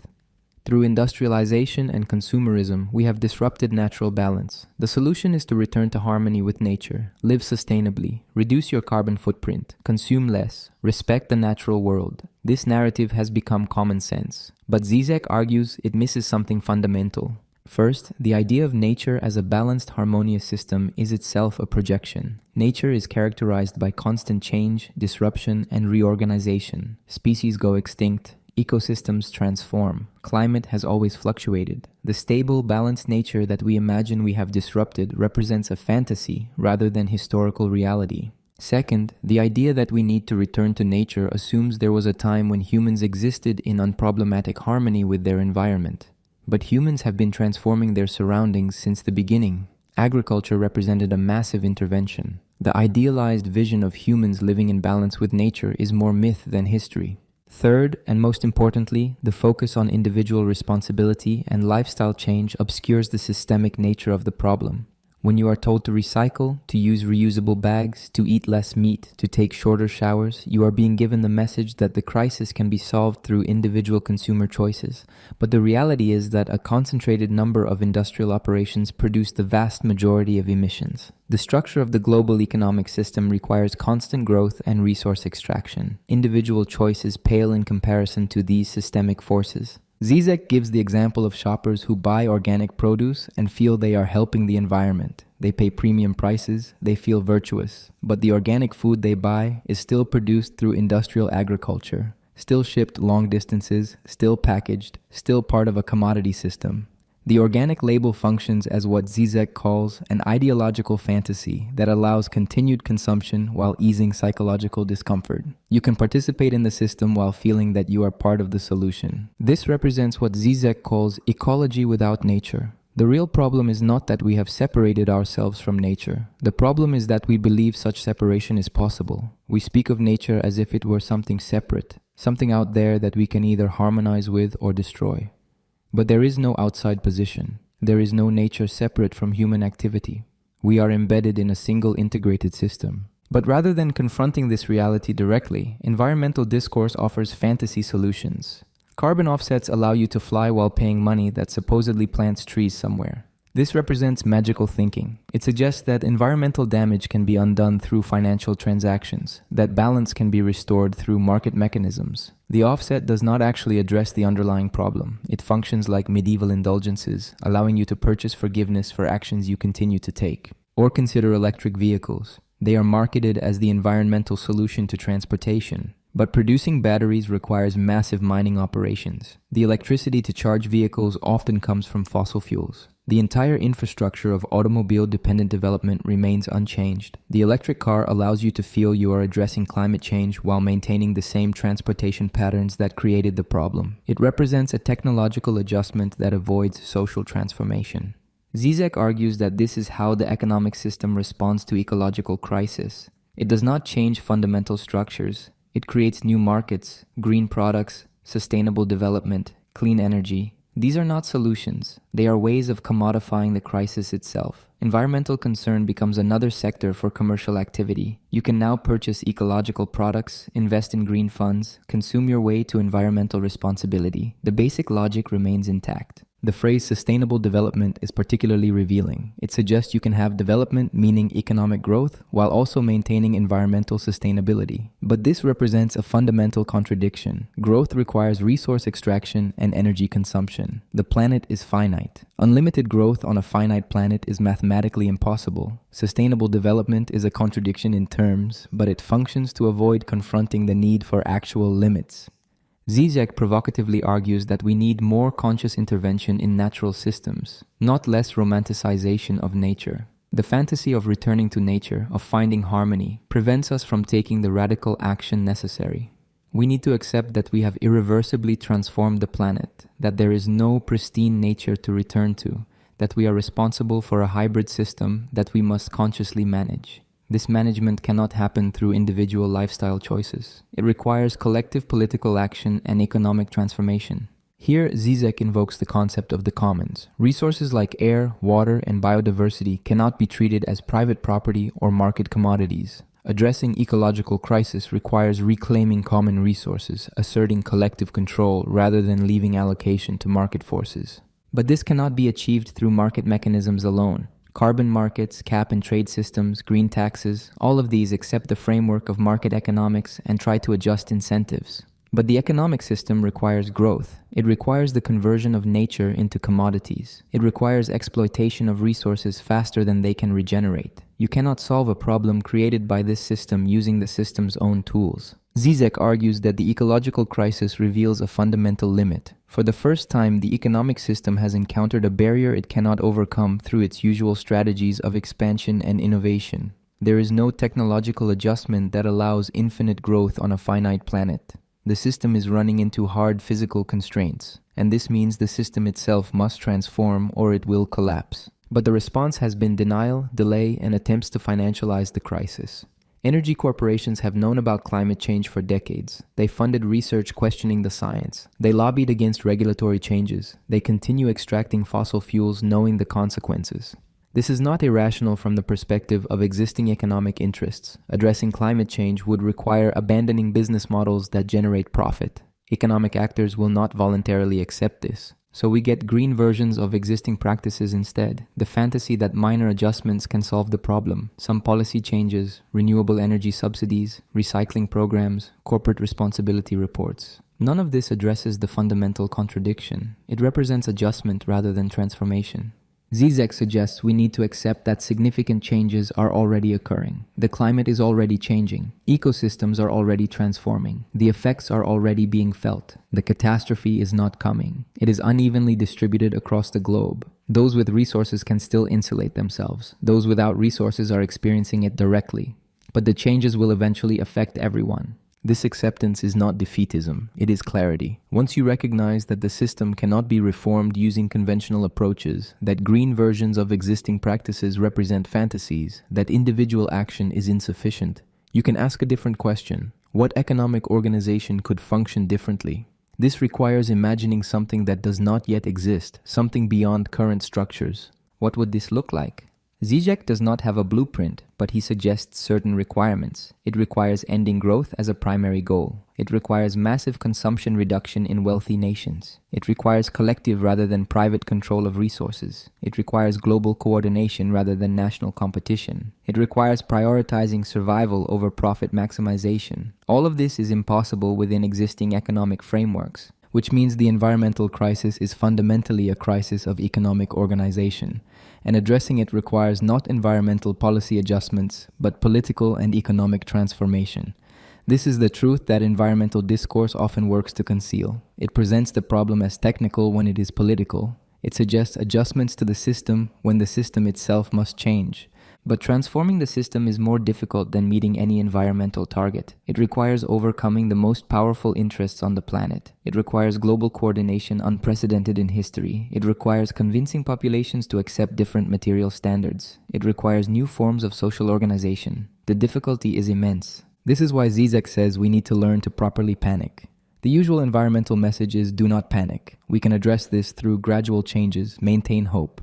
But hope can function as ideology. It allows continued inaction by promising that gradual reform will work. We should panic. The situation is severe. Panic might create the urgency necessary for radical action. The question is whether panic leads to action or paralysis. Environmental anxiety is widespread, especially among young people. They see the future threatened, but anxiety often produces withdrawal rather than mobilization. The challenge is converting concern into collective political organization. Žižek argues the COVID pandemic showed that radical action is possible when crisis becomes undeniable. Governments that claimed they could not afford certain expenditures spent massively overnight. Economic activity was suspended. The impossible suddenly became necessary. This proved that when survival is at stake, the system can be overridden. But climate change is a gradual crisis, harder to perceive as immediate emergency, easier to defer. By the time it becomes as undeniable as a pandemic, feedback loops and tipping points may make it irreversible on human timescales. We need emergency-level response now, before the crisis is fully visible. But our political and economic systems struggle with this. They respond to immediate pressures, not long-term threats. So we face a trap. The system that created the crisis cannot solve it using its own logic. Conventional reform is insufficient. Transformation seems impossible. And time is limited. This is the ecological trap, not nature trapping us, but our own social organization, our own inability to escape the economic logic even as it drives us toward catastrophic outcomes. Žižek offers no comfort. The situation is severe. The obstacles are immense. Failure is possible, but he insists on honesty rather than false hope. False hope serves to maintain inaction. The reality is difficult, and only by confronting the reality without comforting fantasies can we even begin to imagine what action might be possible. The question is not saving the planet. The planet will continue. The question is whether human civilization can transform itself radically enough, quickly enough, to navigate the crisis it has created. And the answer remains uncertain. Refugees at the gates, Europe's brutal honesty. In 2015, over 1 million people seeking refuge arrived in Europe, primarily from Syria, Afghanistan, and Iraq, fleeing conflict and persecution. The response revealed deep contradictions in European political culture. Official discourse proclaimed universal human rights, humanitarian values, and cosmopolitan principles. But when large numbers of displaced people actually arrived, the response was panic. Borders closed, barriers were constructed, many drowned attempting sea crossings. And Žižek's analysis of this crisis was characteristically complex and sparked significant controversy. He posed questions that many on the left found uncomfortable. The liberal position was straightforward. Refugees are human beings fleeing terrible circumstances. We must help them. Restrictive border policies are immoral. Anyone who raises concerns is motivated by prejudice. This moral clarity is appealing, but Žižek argues it avoids difficult questions about practical implementation, social integration, and systemic causes. The questions he raised included: how many displaced people can societies absorb within existing structures? What happens to social cohesion when large populations arrive rapidly? Who bears the economic and social costs of integration? What if cultural differences create genuine tensions? These questions are often not asked because asking them can seem to validate xenophobia. But refusing to ask does not make the problems disappear. It just ensures they are addressed by right-wing movements rather than progressive ones. The far right says, our communities are threatened, our resources are limited, we must prioritize our own populations. This resonates with working-class voters who experience immigration as economic competition and cultural change. The progressive response that borders are artificial constructs and concerns about immigration reflect prejudice does not address these real experiences. It can abandon working-class communities to right-wing narratives. Žižek points out that the displacement crisis is created by global economic structures and Western military interventions. Syria was devastated by conflict that grew from regional tensions exacerbated by international involvement.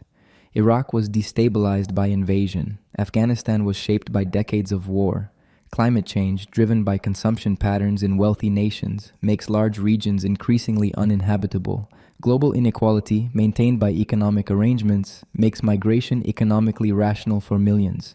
The displaced populations are not appearing randomly, they are products of the system. But recognizing this does not automatically determine policy responses. One approach is accepting displaced populations.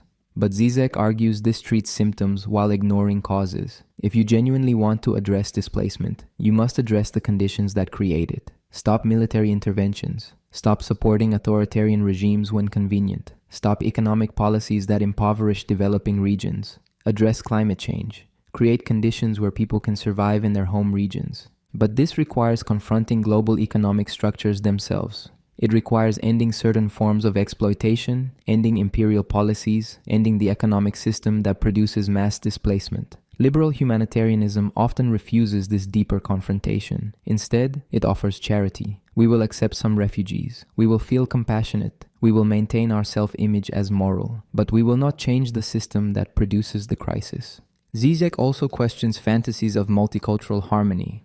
The liberal position is that different cultures can coexist peacefully if everyone practices tolerance. But tolerance often means you can maintain your cultural practices as long as they do not conflict with liberal values. When conflicts arise, when cultural practices violate liberal norms, tolerance has limits. Progressive positions suddenly become prescriptive, insisting on universal values that happen to be Western liberal values. This creates contradictory demands. Displaced populations are accepted on condition of cultural adaptation, but they are also expected to maintain cultural difference, to provide diversity. They must be different but not too different. They can maintain certain practices but must accept gender equality norms. They can practice religion but must embrace secularism. The demands contain internal contradictions. Moreover, the integration burden falls entirely on newcomers. They must learn the language, accept the culture, find employment. If they struggle, it is attributed to their failure to adapt.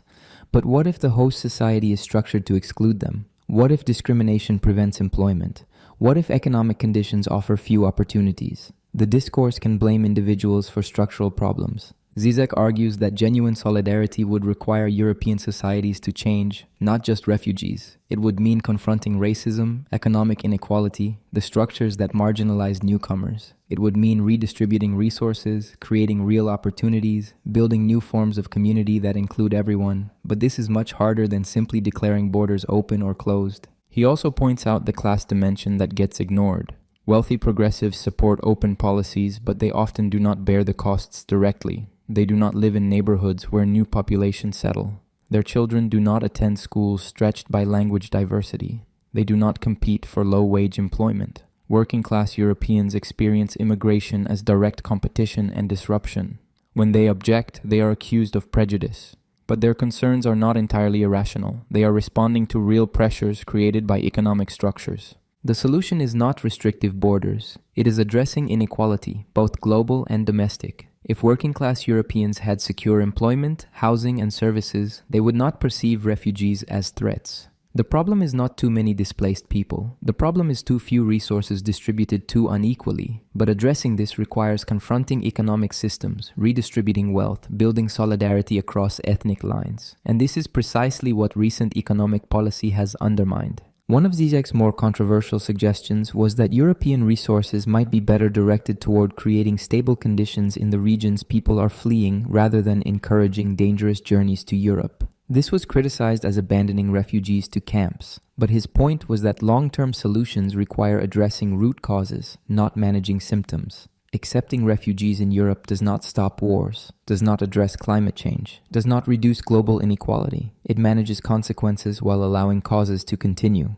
But he also insists that Europe bears responsibility. The colonial history, the military interventions, the economic exploitation, all of this created the conditions for mass displacement. Europe cannot wash its hands of this responsibility. But responsibility means changing policies that produce displacement, not just accepting some people after the fact. The deeper issue is that the displacement crisis reveals the limits of the nation-state system. In a globalized world, problems cross borders. Climate change, economic crisis, conflict, these create movement of populations. But political organization remains national. States control borders, determine citizenship, allocate resources based on nationality. This mismatch creates impossible situations. You cannot have global economic integration without global movement of people. But you cannot have global movement without transforming the nation-state system. Žižek argues that progressive movements must think beyond both nationalism and naive cosmopolitanism. Nationalism says, protect our borders, our culture, our people first. Cosmopolitanism says, borders are artificial, everyone is human, open everything. Both positions avoid the difficult work of building new political forms that can address global problems collectively. What would this look like? Žižek does not have a complete blueprint, but it would require forms of solidarity and organization that transcend national boundaries. It would require coordinated responses to global crises. It would require distribution of resources based on need rather than nationality. It would require new conceptions of belonging that are neither nationalist nor purely individualist. This is the political challenge of the century. The displacement crisis also reveals what Žižek calls the gap between humanitarian rhetoric and practical policy. Europe accepts some refugees and projects moral virtue. Meanwhile, thousands drown attempting crossings. Millions remain in temporary camps. The infrastructure of detention and deportation expands. Border enforcement becomes more aggressive. But this harsh reality is obscured beneath humanitarian language. We would help everyone if we could, the discourse suggests, but we must be pragmatic, selective, realistic. This represents ideology operating at full power. The system creates the crisis. The system responds with limited charity that maintains moral self-image while allowing structural violence to continue. The violence is not an unfortunate side effect. It serves a purpose. The deaths at borders function as deterrent. The camps function as warning. The message is, do not come. And this message is enforced through policies disguised as humanitarian border management. Žižek insists we must be honest about this reality. Europe is not simply defending itself reluctantly. It is actively producing the conditions that force people to flee and then violently preventing their arrival.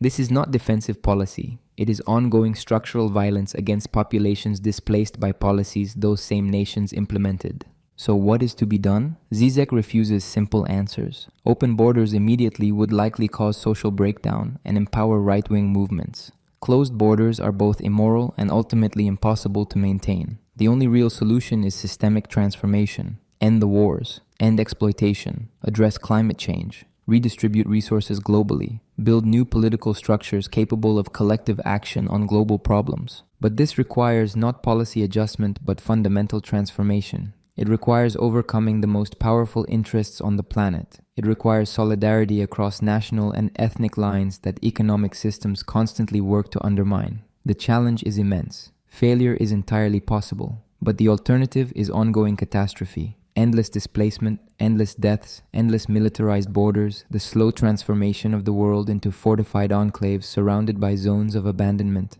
The displacement crisis is not an exceptional emergency. It is the normal functioning of global economic structures in their current form, and it will only intensify as climate change displaces hundreds of millions in coming decades.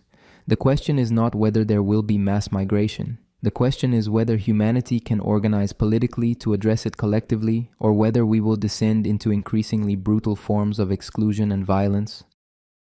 Trump, Brexit, and the failure of liberal politics. In 2016, two events shocked political establishments. Britain voted to leave the European Union. Donald Trump was elected President of the United States. The response from mainstream commentators was uniform. This is catastrophe, the triumph of ignorance, the rise of dangerous politics. Voters were condemned as misinformed, manipulated by false information. But Žižek's response was characteristically contrarian and sparked enormous controversy. He suggested that Trump's election, while terrible in many ways, might reveal contradictions in the system more clearly than a Clinton presidency would have. This statement provoked outrage. How could a leftist philosopher make any positive statement about Trump? But Žižek was not endorsing Trump's policies or character. He was making a strategic argument about what creates conditions for political change. And his analysis reveals something important about contemporary politics and why progressive movements continue to struggle. Start with what Trump and Brexit represented. Both were votes against political establishments, against business as usual, against the consensus that has dominated for decades. Voters were told by experts that Brexit would be economically harmful. They voted for it anyway. Trump was condemned by the entire political establishment, Republican and Democratic. He won anyway. This was not simply ignorance. This was rejection of the very people telling them how to vote.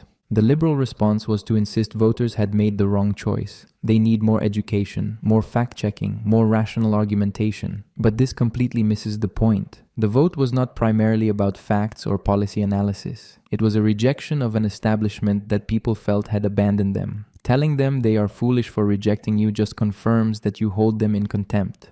Žižek argues that decades of certain economic policies destroyed working-class communities. Manufacturing jobs disappeared, labor unions were weakened, wages stagnated, social mobility declined. Communities that once had secure employment and social cohesion experienced dramatic decline. And throughout this, both center-left and center-right parties pursued similar basic policies. Free trade agreements, deregulation, austerity measures. The differences between parties were largely cosmetic. The center-left, represented by figures like Clinton and Blair, claimed to be progressive. They championed cultural diversity and social tolerance. But on economic policy, they were similar to the right. They served corporate interests, supported globalization, weakened labor protections. They offered symbolic recognition to minority groups while pursuing policies that increased inequality for everyone. This created a vacuum. Working-class voters who were suffering economically had no major party clearly representing their material interests. The left had largely shifted from class-based politics to identity-based politics.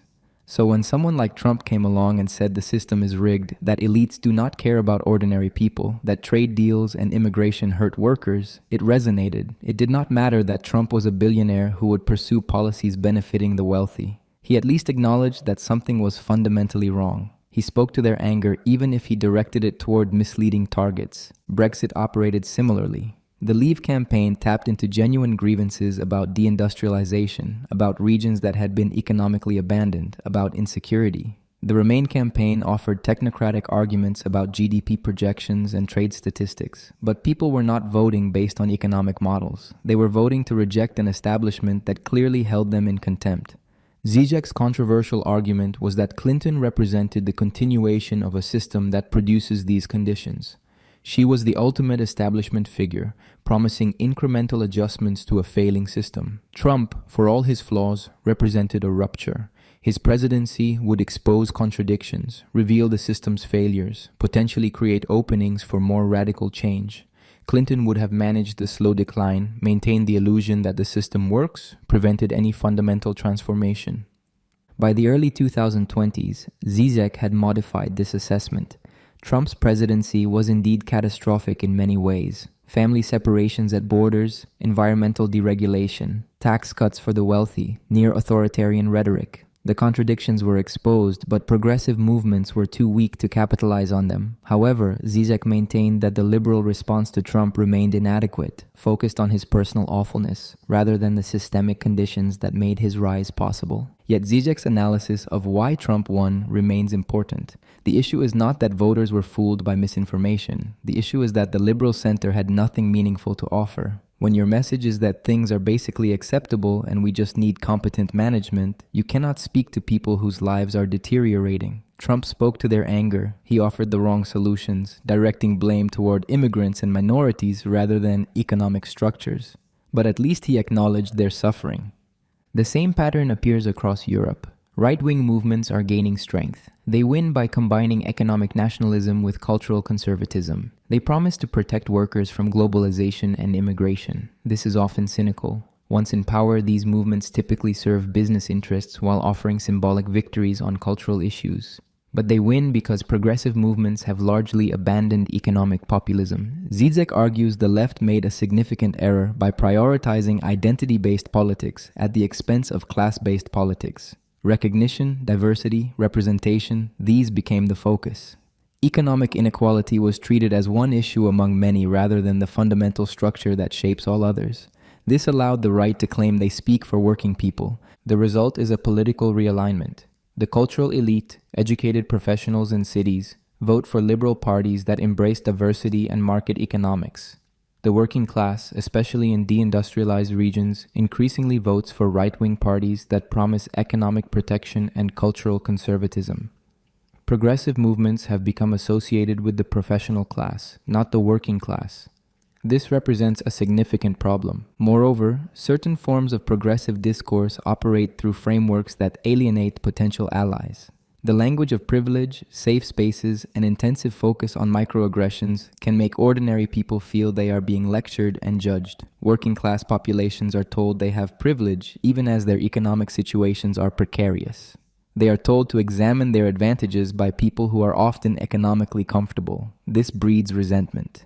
Žižek is not arguing against attention to discrimination and oppression. He is arguing that when these issues are framed primarily as cultural and individual rather than structural and economic, the focus shifts from systems to attitudes. When addressing inequality becomes primarily about individual prejudice rather than systemic oppression tied to economic structures, the solution becomes individual attitude change and symbolic representation rather than material redistribution. The right has learned to exploit this. They position themselves as defenders of free speech against excessive cultural policing. They claim to represent common people against elite cultural condescension. And this works because there is some truth to it. Cultural elites often do hold working class culture in contempt. They do lecture rather than listen. They do prioritize symbolic issues over material ones. Brexit revealed this dynamic clearly. London voted overwhelmingly to remain. The deindustrialized regions voted to leave. The split was geographic, educational, and economic. The cosmopolitan urban elite wanted to remain in the EU. The economically marginalized provincial working class wanted out. And the Remain campaign's response was to characterize Leave voters as ignorant. This guaranteed defeat. What would an effective progressive populism look like? Žižek suggests it must combine economic radicalism with cultural inclusivity. It must speak directly to working-class economic interests while rejecting scapegoating of minorities. It must acknowledge that globalization has created winners and losers and commit to restructuring the economy to benefit those who have lost. It must treat class as a primary organizing principle while recognizing how it intersects with race and gender. This means talking about economic systems explicitly, not globalization as if it were a natural force, not markets as if they were neutral mechanisms, but capitalism as a system that can and must be challenged. This language has been largely abandoned by the center-left as too radical, too old-fashioned, but it is precisely what is needed. It also means rejecting the condescension that characterizes much elite discourse. Working-class voters are not stupid. They are responding rationally to their material conditions. When they vote for right-wing populists, they are making an error about who their real adversaries are. But the error is understandable given that progressive movements have abandoned them, while the right at least pretends to listen. Žižek points to figures like Bernie Sanders and Jeremy Corbyn as examples of left populism that showed potential. Both built movements by talking explicitly about class, about economic systems being rigged, about the need for radical redistribution. Both excited young people and working-class voters who had felt abandoned by establishment politics. And both faced significant opposition from their own party establishments, who preferred to lose to the right than to allow the left to succeed. But there is also a danger. Populism is a form, not a content. It can be filled with left or right politics. The structure is similar. The corrupt elite versus the authentic people. The right fills this with nationalism and xenophobia. The left must fill it with class analysis and internationalism. But the emotional appeal, the rhetoric of us versus them, is comparable. This makes some progressives uncomfortable. They associate populism with demagoguery. But Žižek argues that without populism, without speaking directly to people's anger and offering radical solutions, progressive movements cannot win. Trump and Brexit were not aberrations. They were symptoms of a system in crisis. Economic policies that dominated recent decades have failed. They produced growing inequality, economic insecurity, social breakdown, but establishments refuse to admit failure. They offer more of the same while condemning voters who reject it. This creates space for right-wing movements to fill the void. The question is whether progressive movements can offer a genuine alternative, not incremental policy adjustments, not identity politics divorced from economic struggle, but a radical program that addresses the actual conditions people face. If progressive movements cannot do this, right-wing forces will continue to win by offering false solutions to real problems, and false solutions eventually lead to catastrophic outcomes. Žižek's analysis is deliberately provocative. Suggesting Trump might be preferable to Clinton was designed to shock liberals out of complacency. The point is uncomfortable. Sometimes managed decline under competent establishment figures is more dangerous than acute crisis under incompetent disruptors. This does not mean supporting right-wing movements. It means recognizing that the liberal center cannot hold and that the real choice is between left and right radicalism. The moderate center is exhausted. The only question is what replaces it. Progressive movements and their contradictions. This is perhaps Žižek's most challenging diagnosis for those who identify with left politics. The traditional progressive movements, as they existed through the 20th century, face fundamental problems. The organizations are weakened, the ideologies seem outdated, the strategies appear ineffective, trade unions have declined, socialist parties have largely abandoned socialism, social democratic parties have become managers of the system they once opposed, radical movements are fragmented and often ineffective. What remains often operates through forms that may not address the core problems. The 20th century left was largely organized around the industrial working class. Workers in factories would organize unions, build political parties, eventually contest for power and transform the economy. This was the vision. It worked to varying degrees in some places at some times. But the conditions that made it possible have changed dramatically. Deindustrialization has fundamentally altered the composition of the workforce in wealthy countries. Manufacturing moved to regions where labor costs are lower and regulations are weaker. What remains in the West is increasingly service work, precarious employment, the gig economy. These workers are much harder to organize. They do not share large workplaces. They have minimal job security. They are in constant competition. The solidarity that comes from shared conditions and collective action is much more difficult to build. Moreover, the working class as a homogeneous subject arguably never existed in the way theory imagined. Workers are divided by race, gender, nationality, immigration status, employment type. Some have relatively secure positions, others face extreme precarity, some are documented, others are undocumented and therefore super exploitable. These divisions are not incidental, they are actively produced and exploited, and they make unified class-based politics extremely difficult. The traditional progressive response was to call for unity, to insist that all workers share common interests against capital, but asserting this does not make it true in practice. A documented worker with union representation has different immediate interests than an undocumented worker earning minimum wage. The first might view immigration as wage competition. The second needs open borders for family reunification. Both are workers, but their interests can conflict. Pretending otherwise does not build solidarity. Žižek argues that identity-based politics emerged partly to address these divisions. If the working class is not unified, if different groups experience different forms of oppression, then politics must recognize multiple forms of identity and oppression. But the way this developed has created new problems. Instead of class analysis that includes attention to racial and gender oppression, you often get competing identity groups with no common project. The discourse shifts from economic structures to cultural recognition. The question becomes who has voice and representation rather than what system is being challenged. Representation in corporate leadership or political office is treated as progress, even when material conditions for most people in that identity group remain unchanged. Žižek gives the example of diverse representation in positions of power. These are celebrated as victories. But what has changed for poor members of those groups? The system remains the same. It has simply incorporated diversity as a legitimating feature. Economic systems do not require particular demographics in leadership positions. They can function with diverse elites. In fact, diversity at the top can help deflect critique by suggesting the system is fair and open. This is not to say representation is irrelevant, but treating it as the primary goal represents a shift away from fundamental economic transformation. The original goal was economic equality, ending exploitation, creating a society where everyone's material needs are met. Replacing one set of elites with a more diverse set of elites accomplishes none of this. Progressive movements have also been paralyzed by internal dynamics around ideological purity.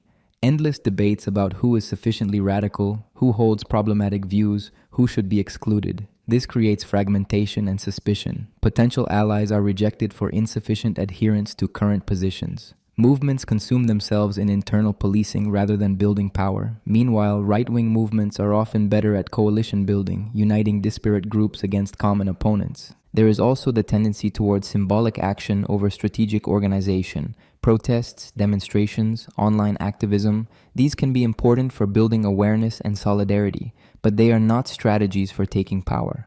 You cannot protest your way to fundamental transformation. At some point, you need organization. You need to contest elections or build alternative institutions. You need to actually exercise power.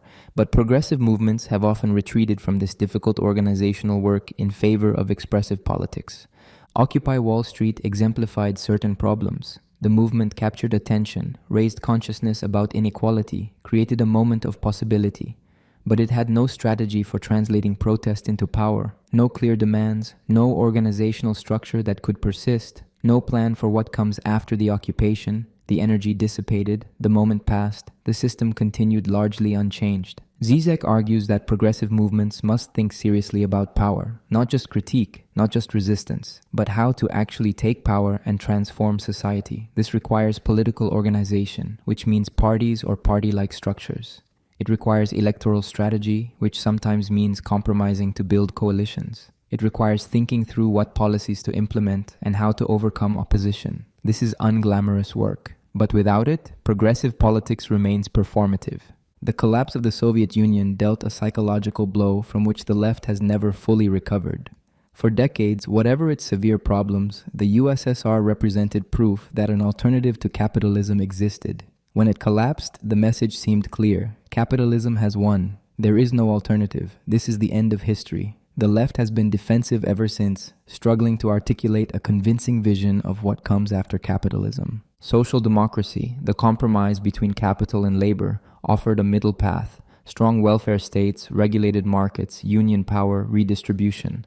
This worked reasonably well for some decades in certain countries, but it depended on specific conditions. Relatively closed national economies, industrial capital that could be taxed and regulated, strong labor movements that could contest for power. Globalization undermined these conditions. Capital became mobile. If you tax or regulate too aggressively, investment moves elsewhere. Social democratic parties, faced with this reality, largely chose to accommodate capital rather than fight it. They became administrators of the system rather than challengers to it. So what remains? Žižek sees some possibilities. One is the concept of the new commons, the recognition that certain things cannot be privatized: water, air, genetic information, digital infrastructure, knowledge. These must remain in common control and managed collectively. This is not a complete alternative to capitalism, but represents a line of resistance, a set of limits on what markets can commodify.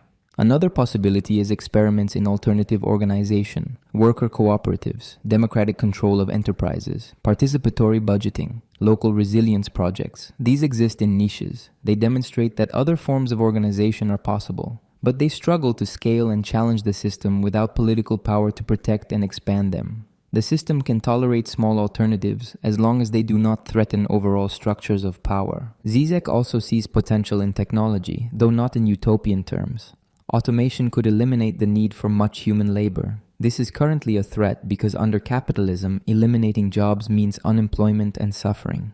But it could be liberating if production were organized for social need rather than private profit. Universal provision of basic services, radical reduction in necessary working hours, freedom to pursue activities beyond wage labor. This requires political transformation of who controls technology and to what ends. But all of this requires first accepting that old organizational forms and strategies may not be adequate. The industrial working class in its classical form is not coming back to Western economies. The 20th century workers' movement is not going to spontaneously revive. The Soviet model is finished. Social democracy has been hollowed out. Identity politics without class analysis struggles to build power. Protest without organization is often expressive rather than strategic.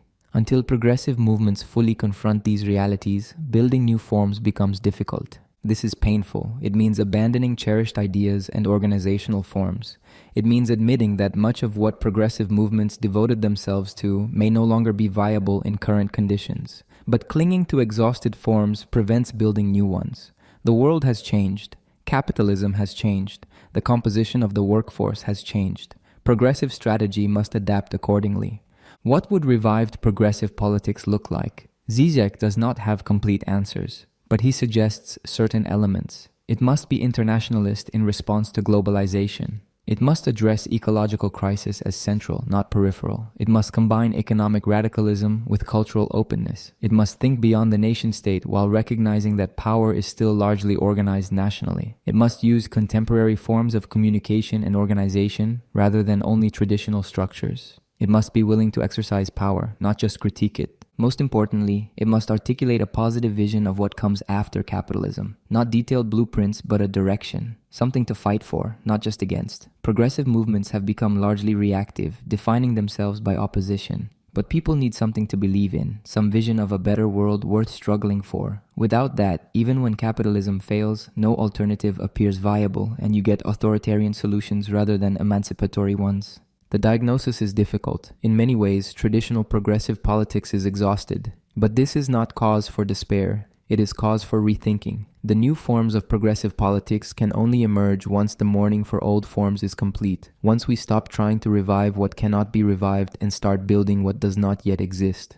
This requires imagination, courage, and willingness to fail and try again. The task is immense. The obstacles are formidable. But the alternative is accepting the current system's trajectory toward catastrophe as inevitable, and that remains unacceptable. When violence becomes necessary, a philosophical question. Throughout his work, Žižek returns to a difficult question. When, if ever, is violence justified in pursuit of social transformation? The liberal answer is simple. Violence is never acceptable except in immediate self-defense. The revolutionary answer is when it serves liberation from oppression. But Žižek, following Walter Benjamin, introduces a concept that exceeds both positions: divine violence. This is violence that does not operate within existing legal and moral frameworks but breaks them completely. Understanding this concept is crucial for understanding what Žižek means by genuine transformation. Benjamin, in his essay Critique of Violence, distinguishes between law-making violence and law-preserving violence. Law-making violence is the founding violence that establishes a legal order: revolutions, conquests, declarations of independence. These involve violence that creates new laws, new states, new distributions of power. Law-preserving violence is what maintains the established order: police, courts, prisons. This violence enforces existing laws and existing power structures. The problem is that all existing legal orders are founded on violence. The state's monopoly on legitimate violence is not natural or eternal. It was established through violent acts and is maintained through threat of violence. But once established, the legal order declares itself legitimate and criminalizes other violence as illegal. The founding violence is forgotten or justified retroactively. The system presents itself as the alternative to violence when it is actually based on violence. Žižek applies this to understanding why the system can absorb almost any internal critique. You can propose reforms, you can elect different leaders, you can modify laws, but all of this operates within the existing legal and political framework.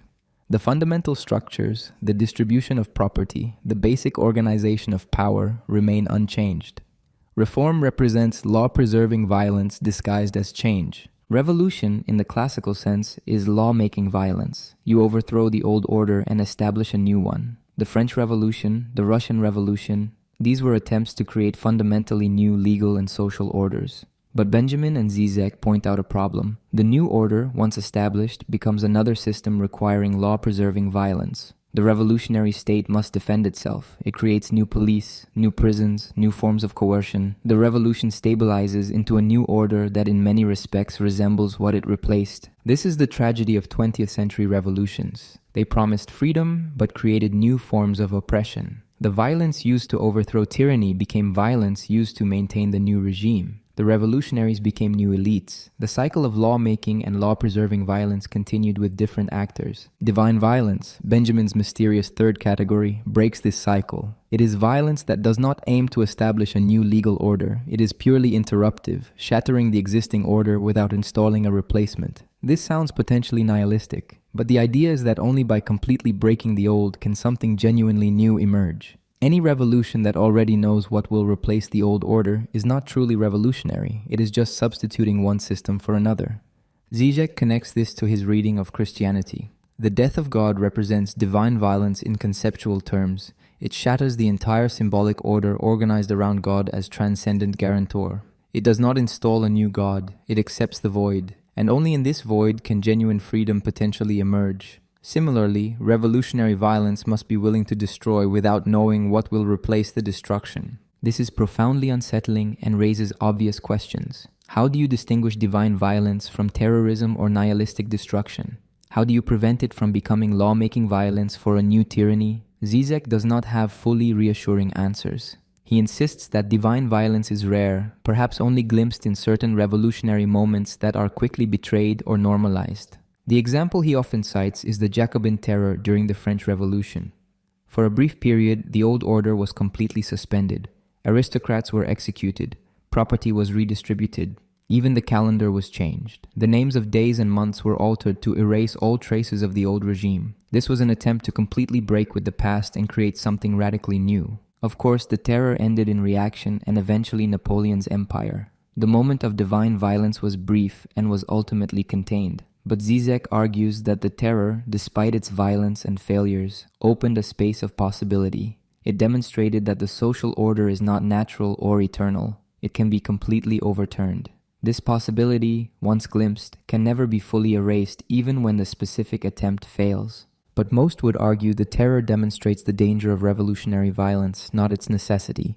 Thousands were executed. Internal purges consumed the revolution. The violence spiraled beyond control. How is this divine rather than catastrophic? Žižek's response is that we cannot judge divine violence by normal ethical standards. Asking whether it led to good outcomes misses the point. Divine violence is an act without guarantees, without assured meaning, without justification within any existing moral framework. It creates a rupture, a moment of pure contingency, where historical necessity is suspended and anything becomes possible. Whether this possibility is actualized depends on what comes after, which cannot be known in advance. This connects to his concept of the act with a capital A. An act, in the Lacanian Žižekian sense, is not just an action within the existing symbolic order. It is an action that transforms the very coordinates of what is possible. It does not play by existing rules. It creates new rules.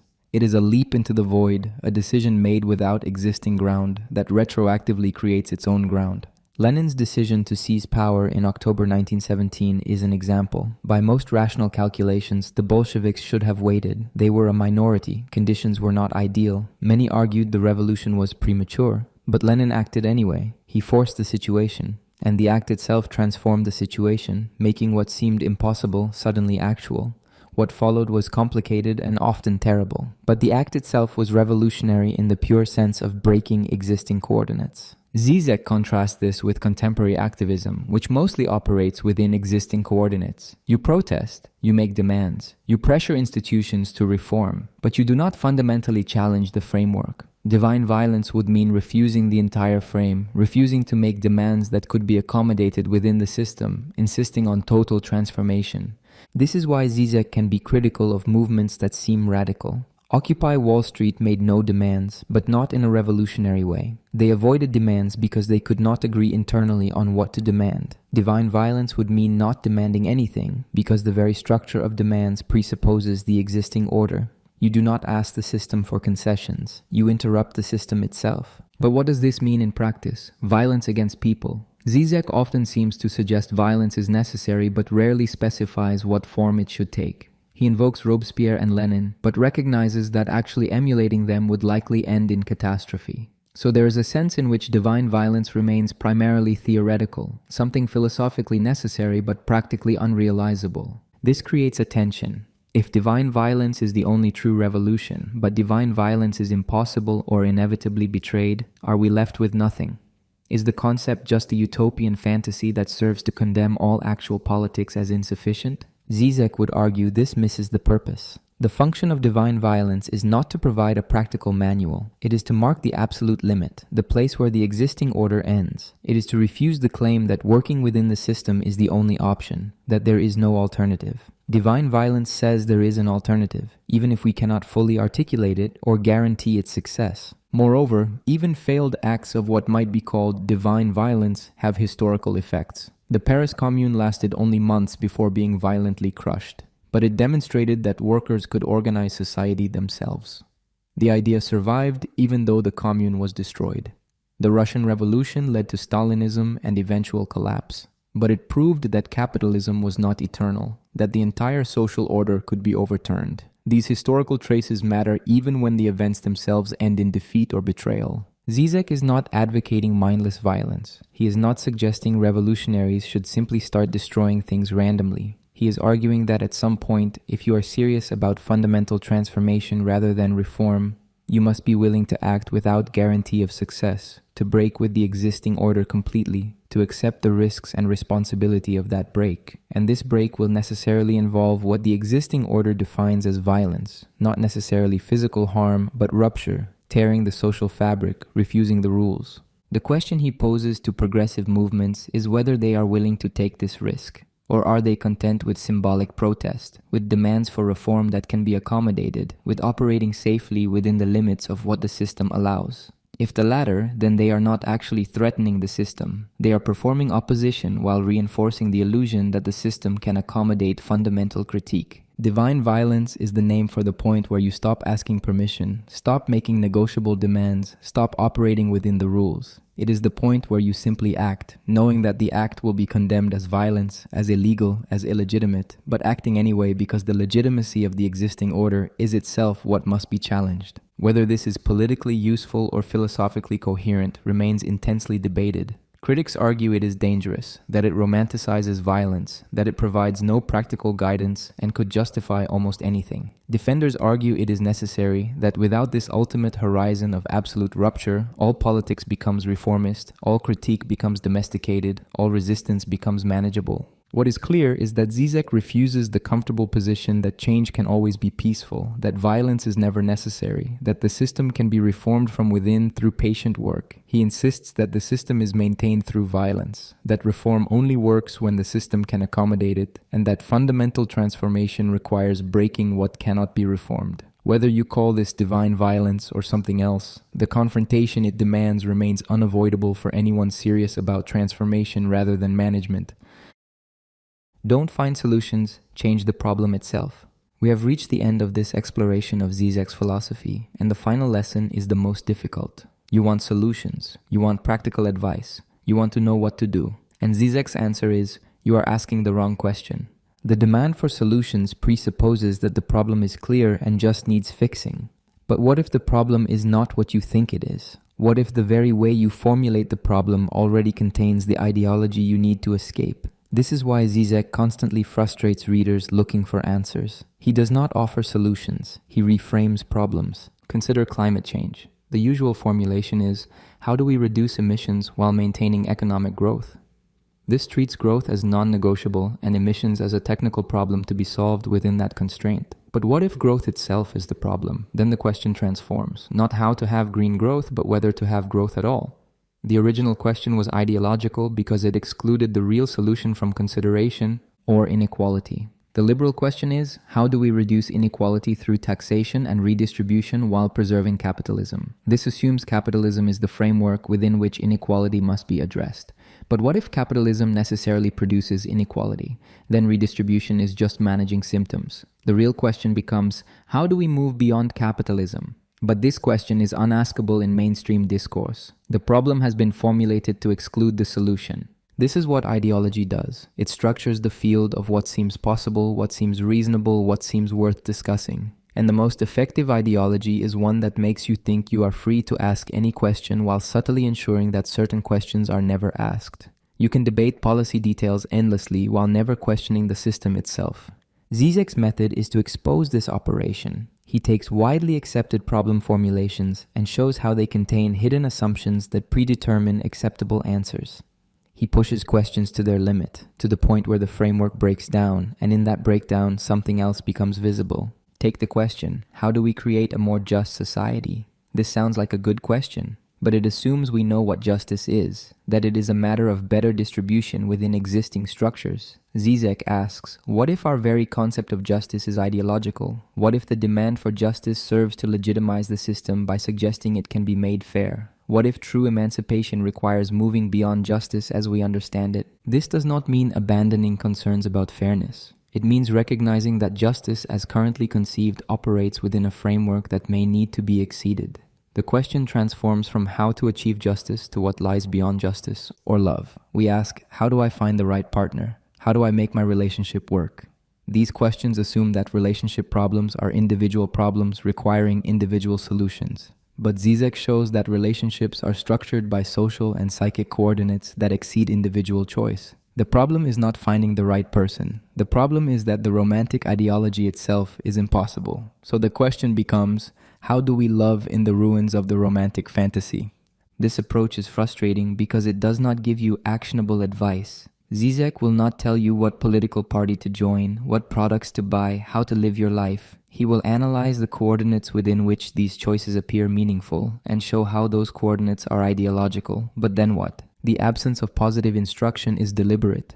Žižek believes that the moment you provide a positive program, you fall back into ideology. You create a new set of rules to follow, a new system to obey. This is how revolutions become new tyrannies. The openness, the contingency, the freedom of the revolutionary moment gets codified into law. Divine violence becomes law-making violence. So what Žižek offers instead is permanent critique, permanent questioning, permanent refusal of closure. This does not mean doing nothing. It means acting without the guarantee that action will succeed, without the comfort of knowing you are right, without the fantasy that you have found the solution. It means embracing uncertainty, accepting failure, continuing anyway.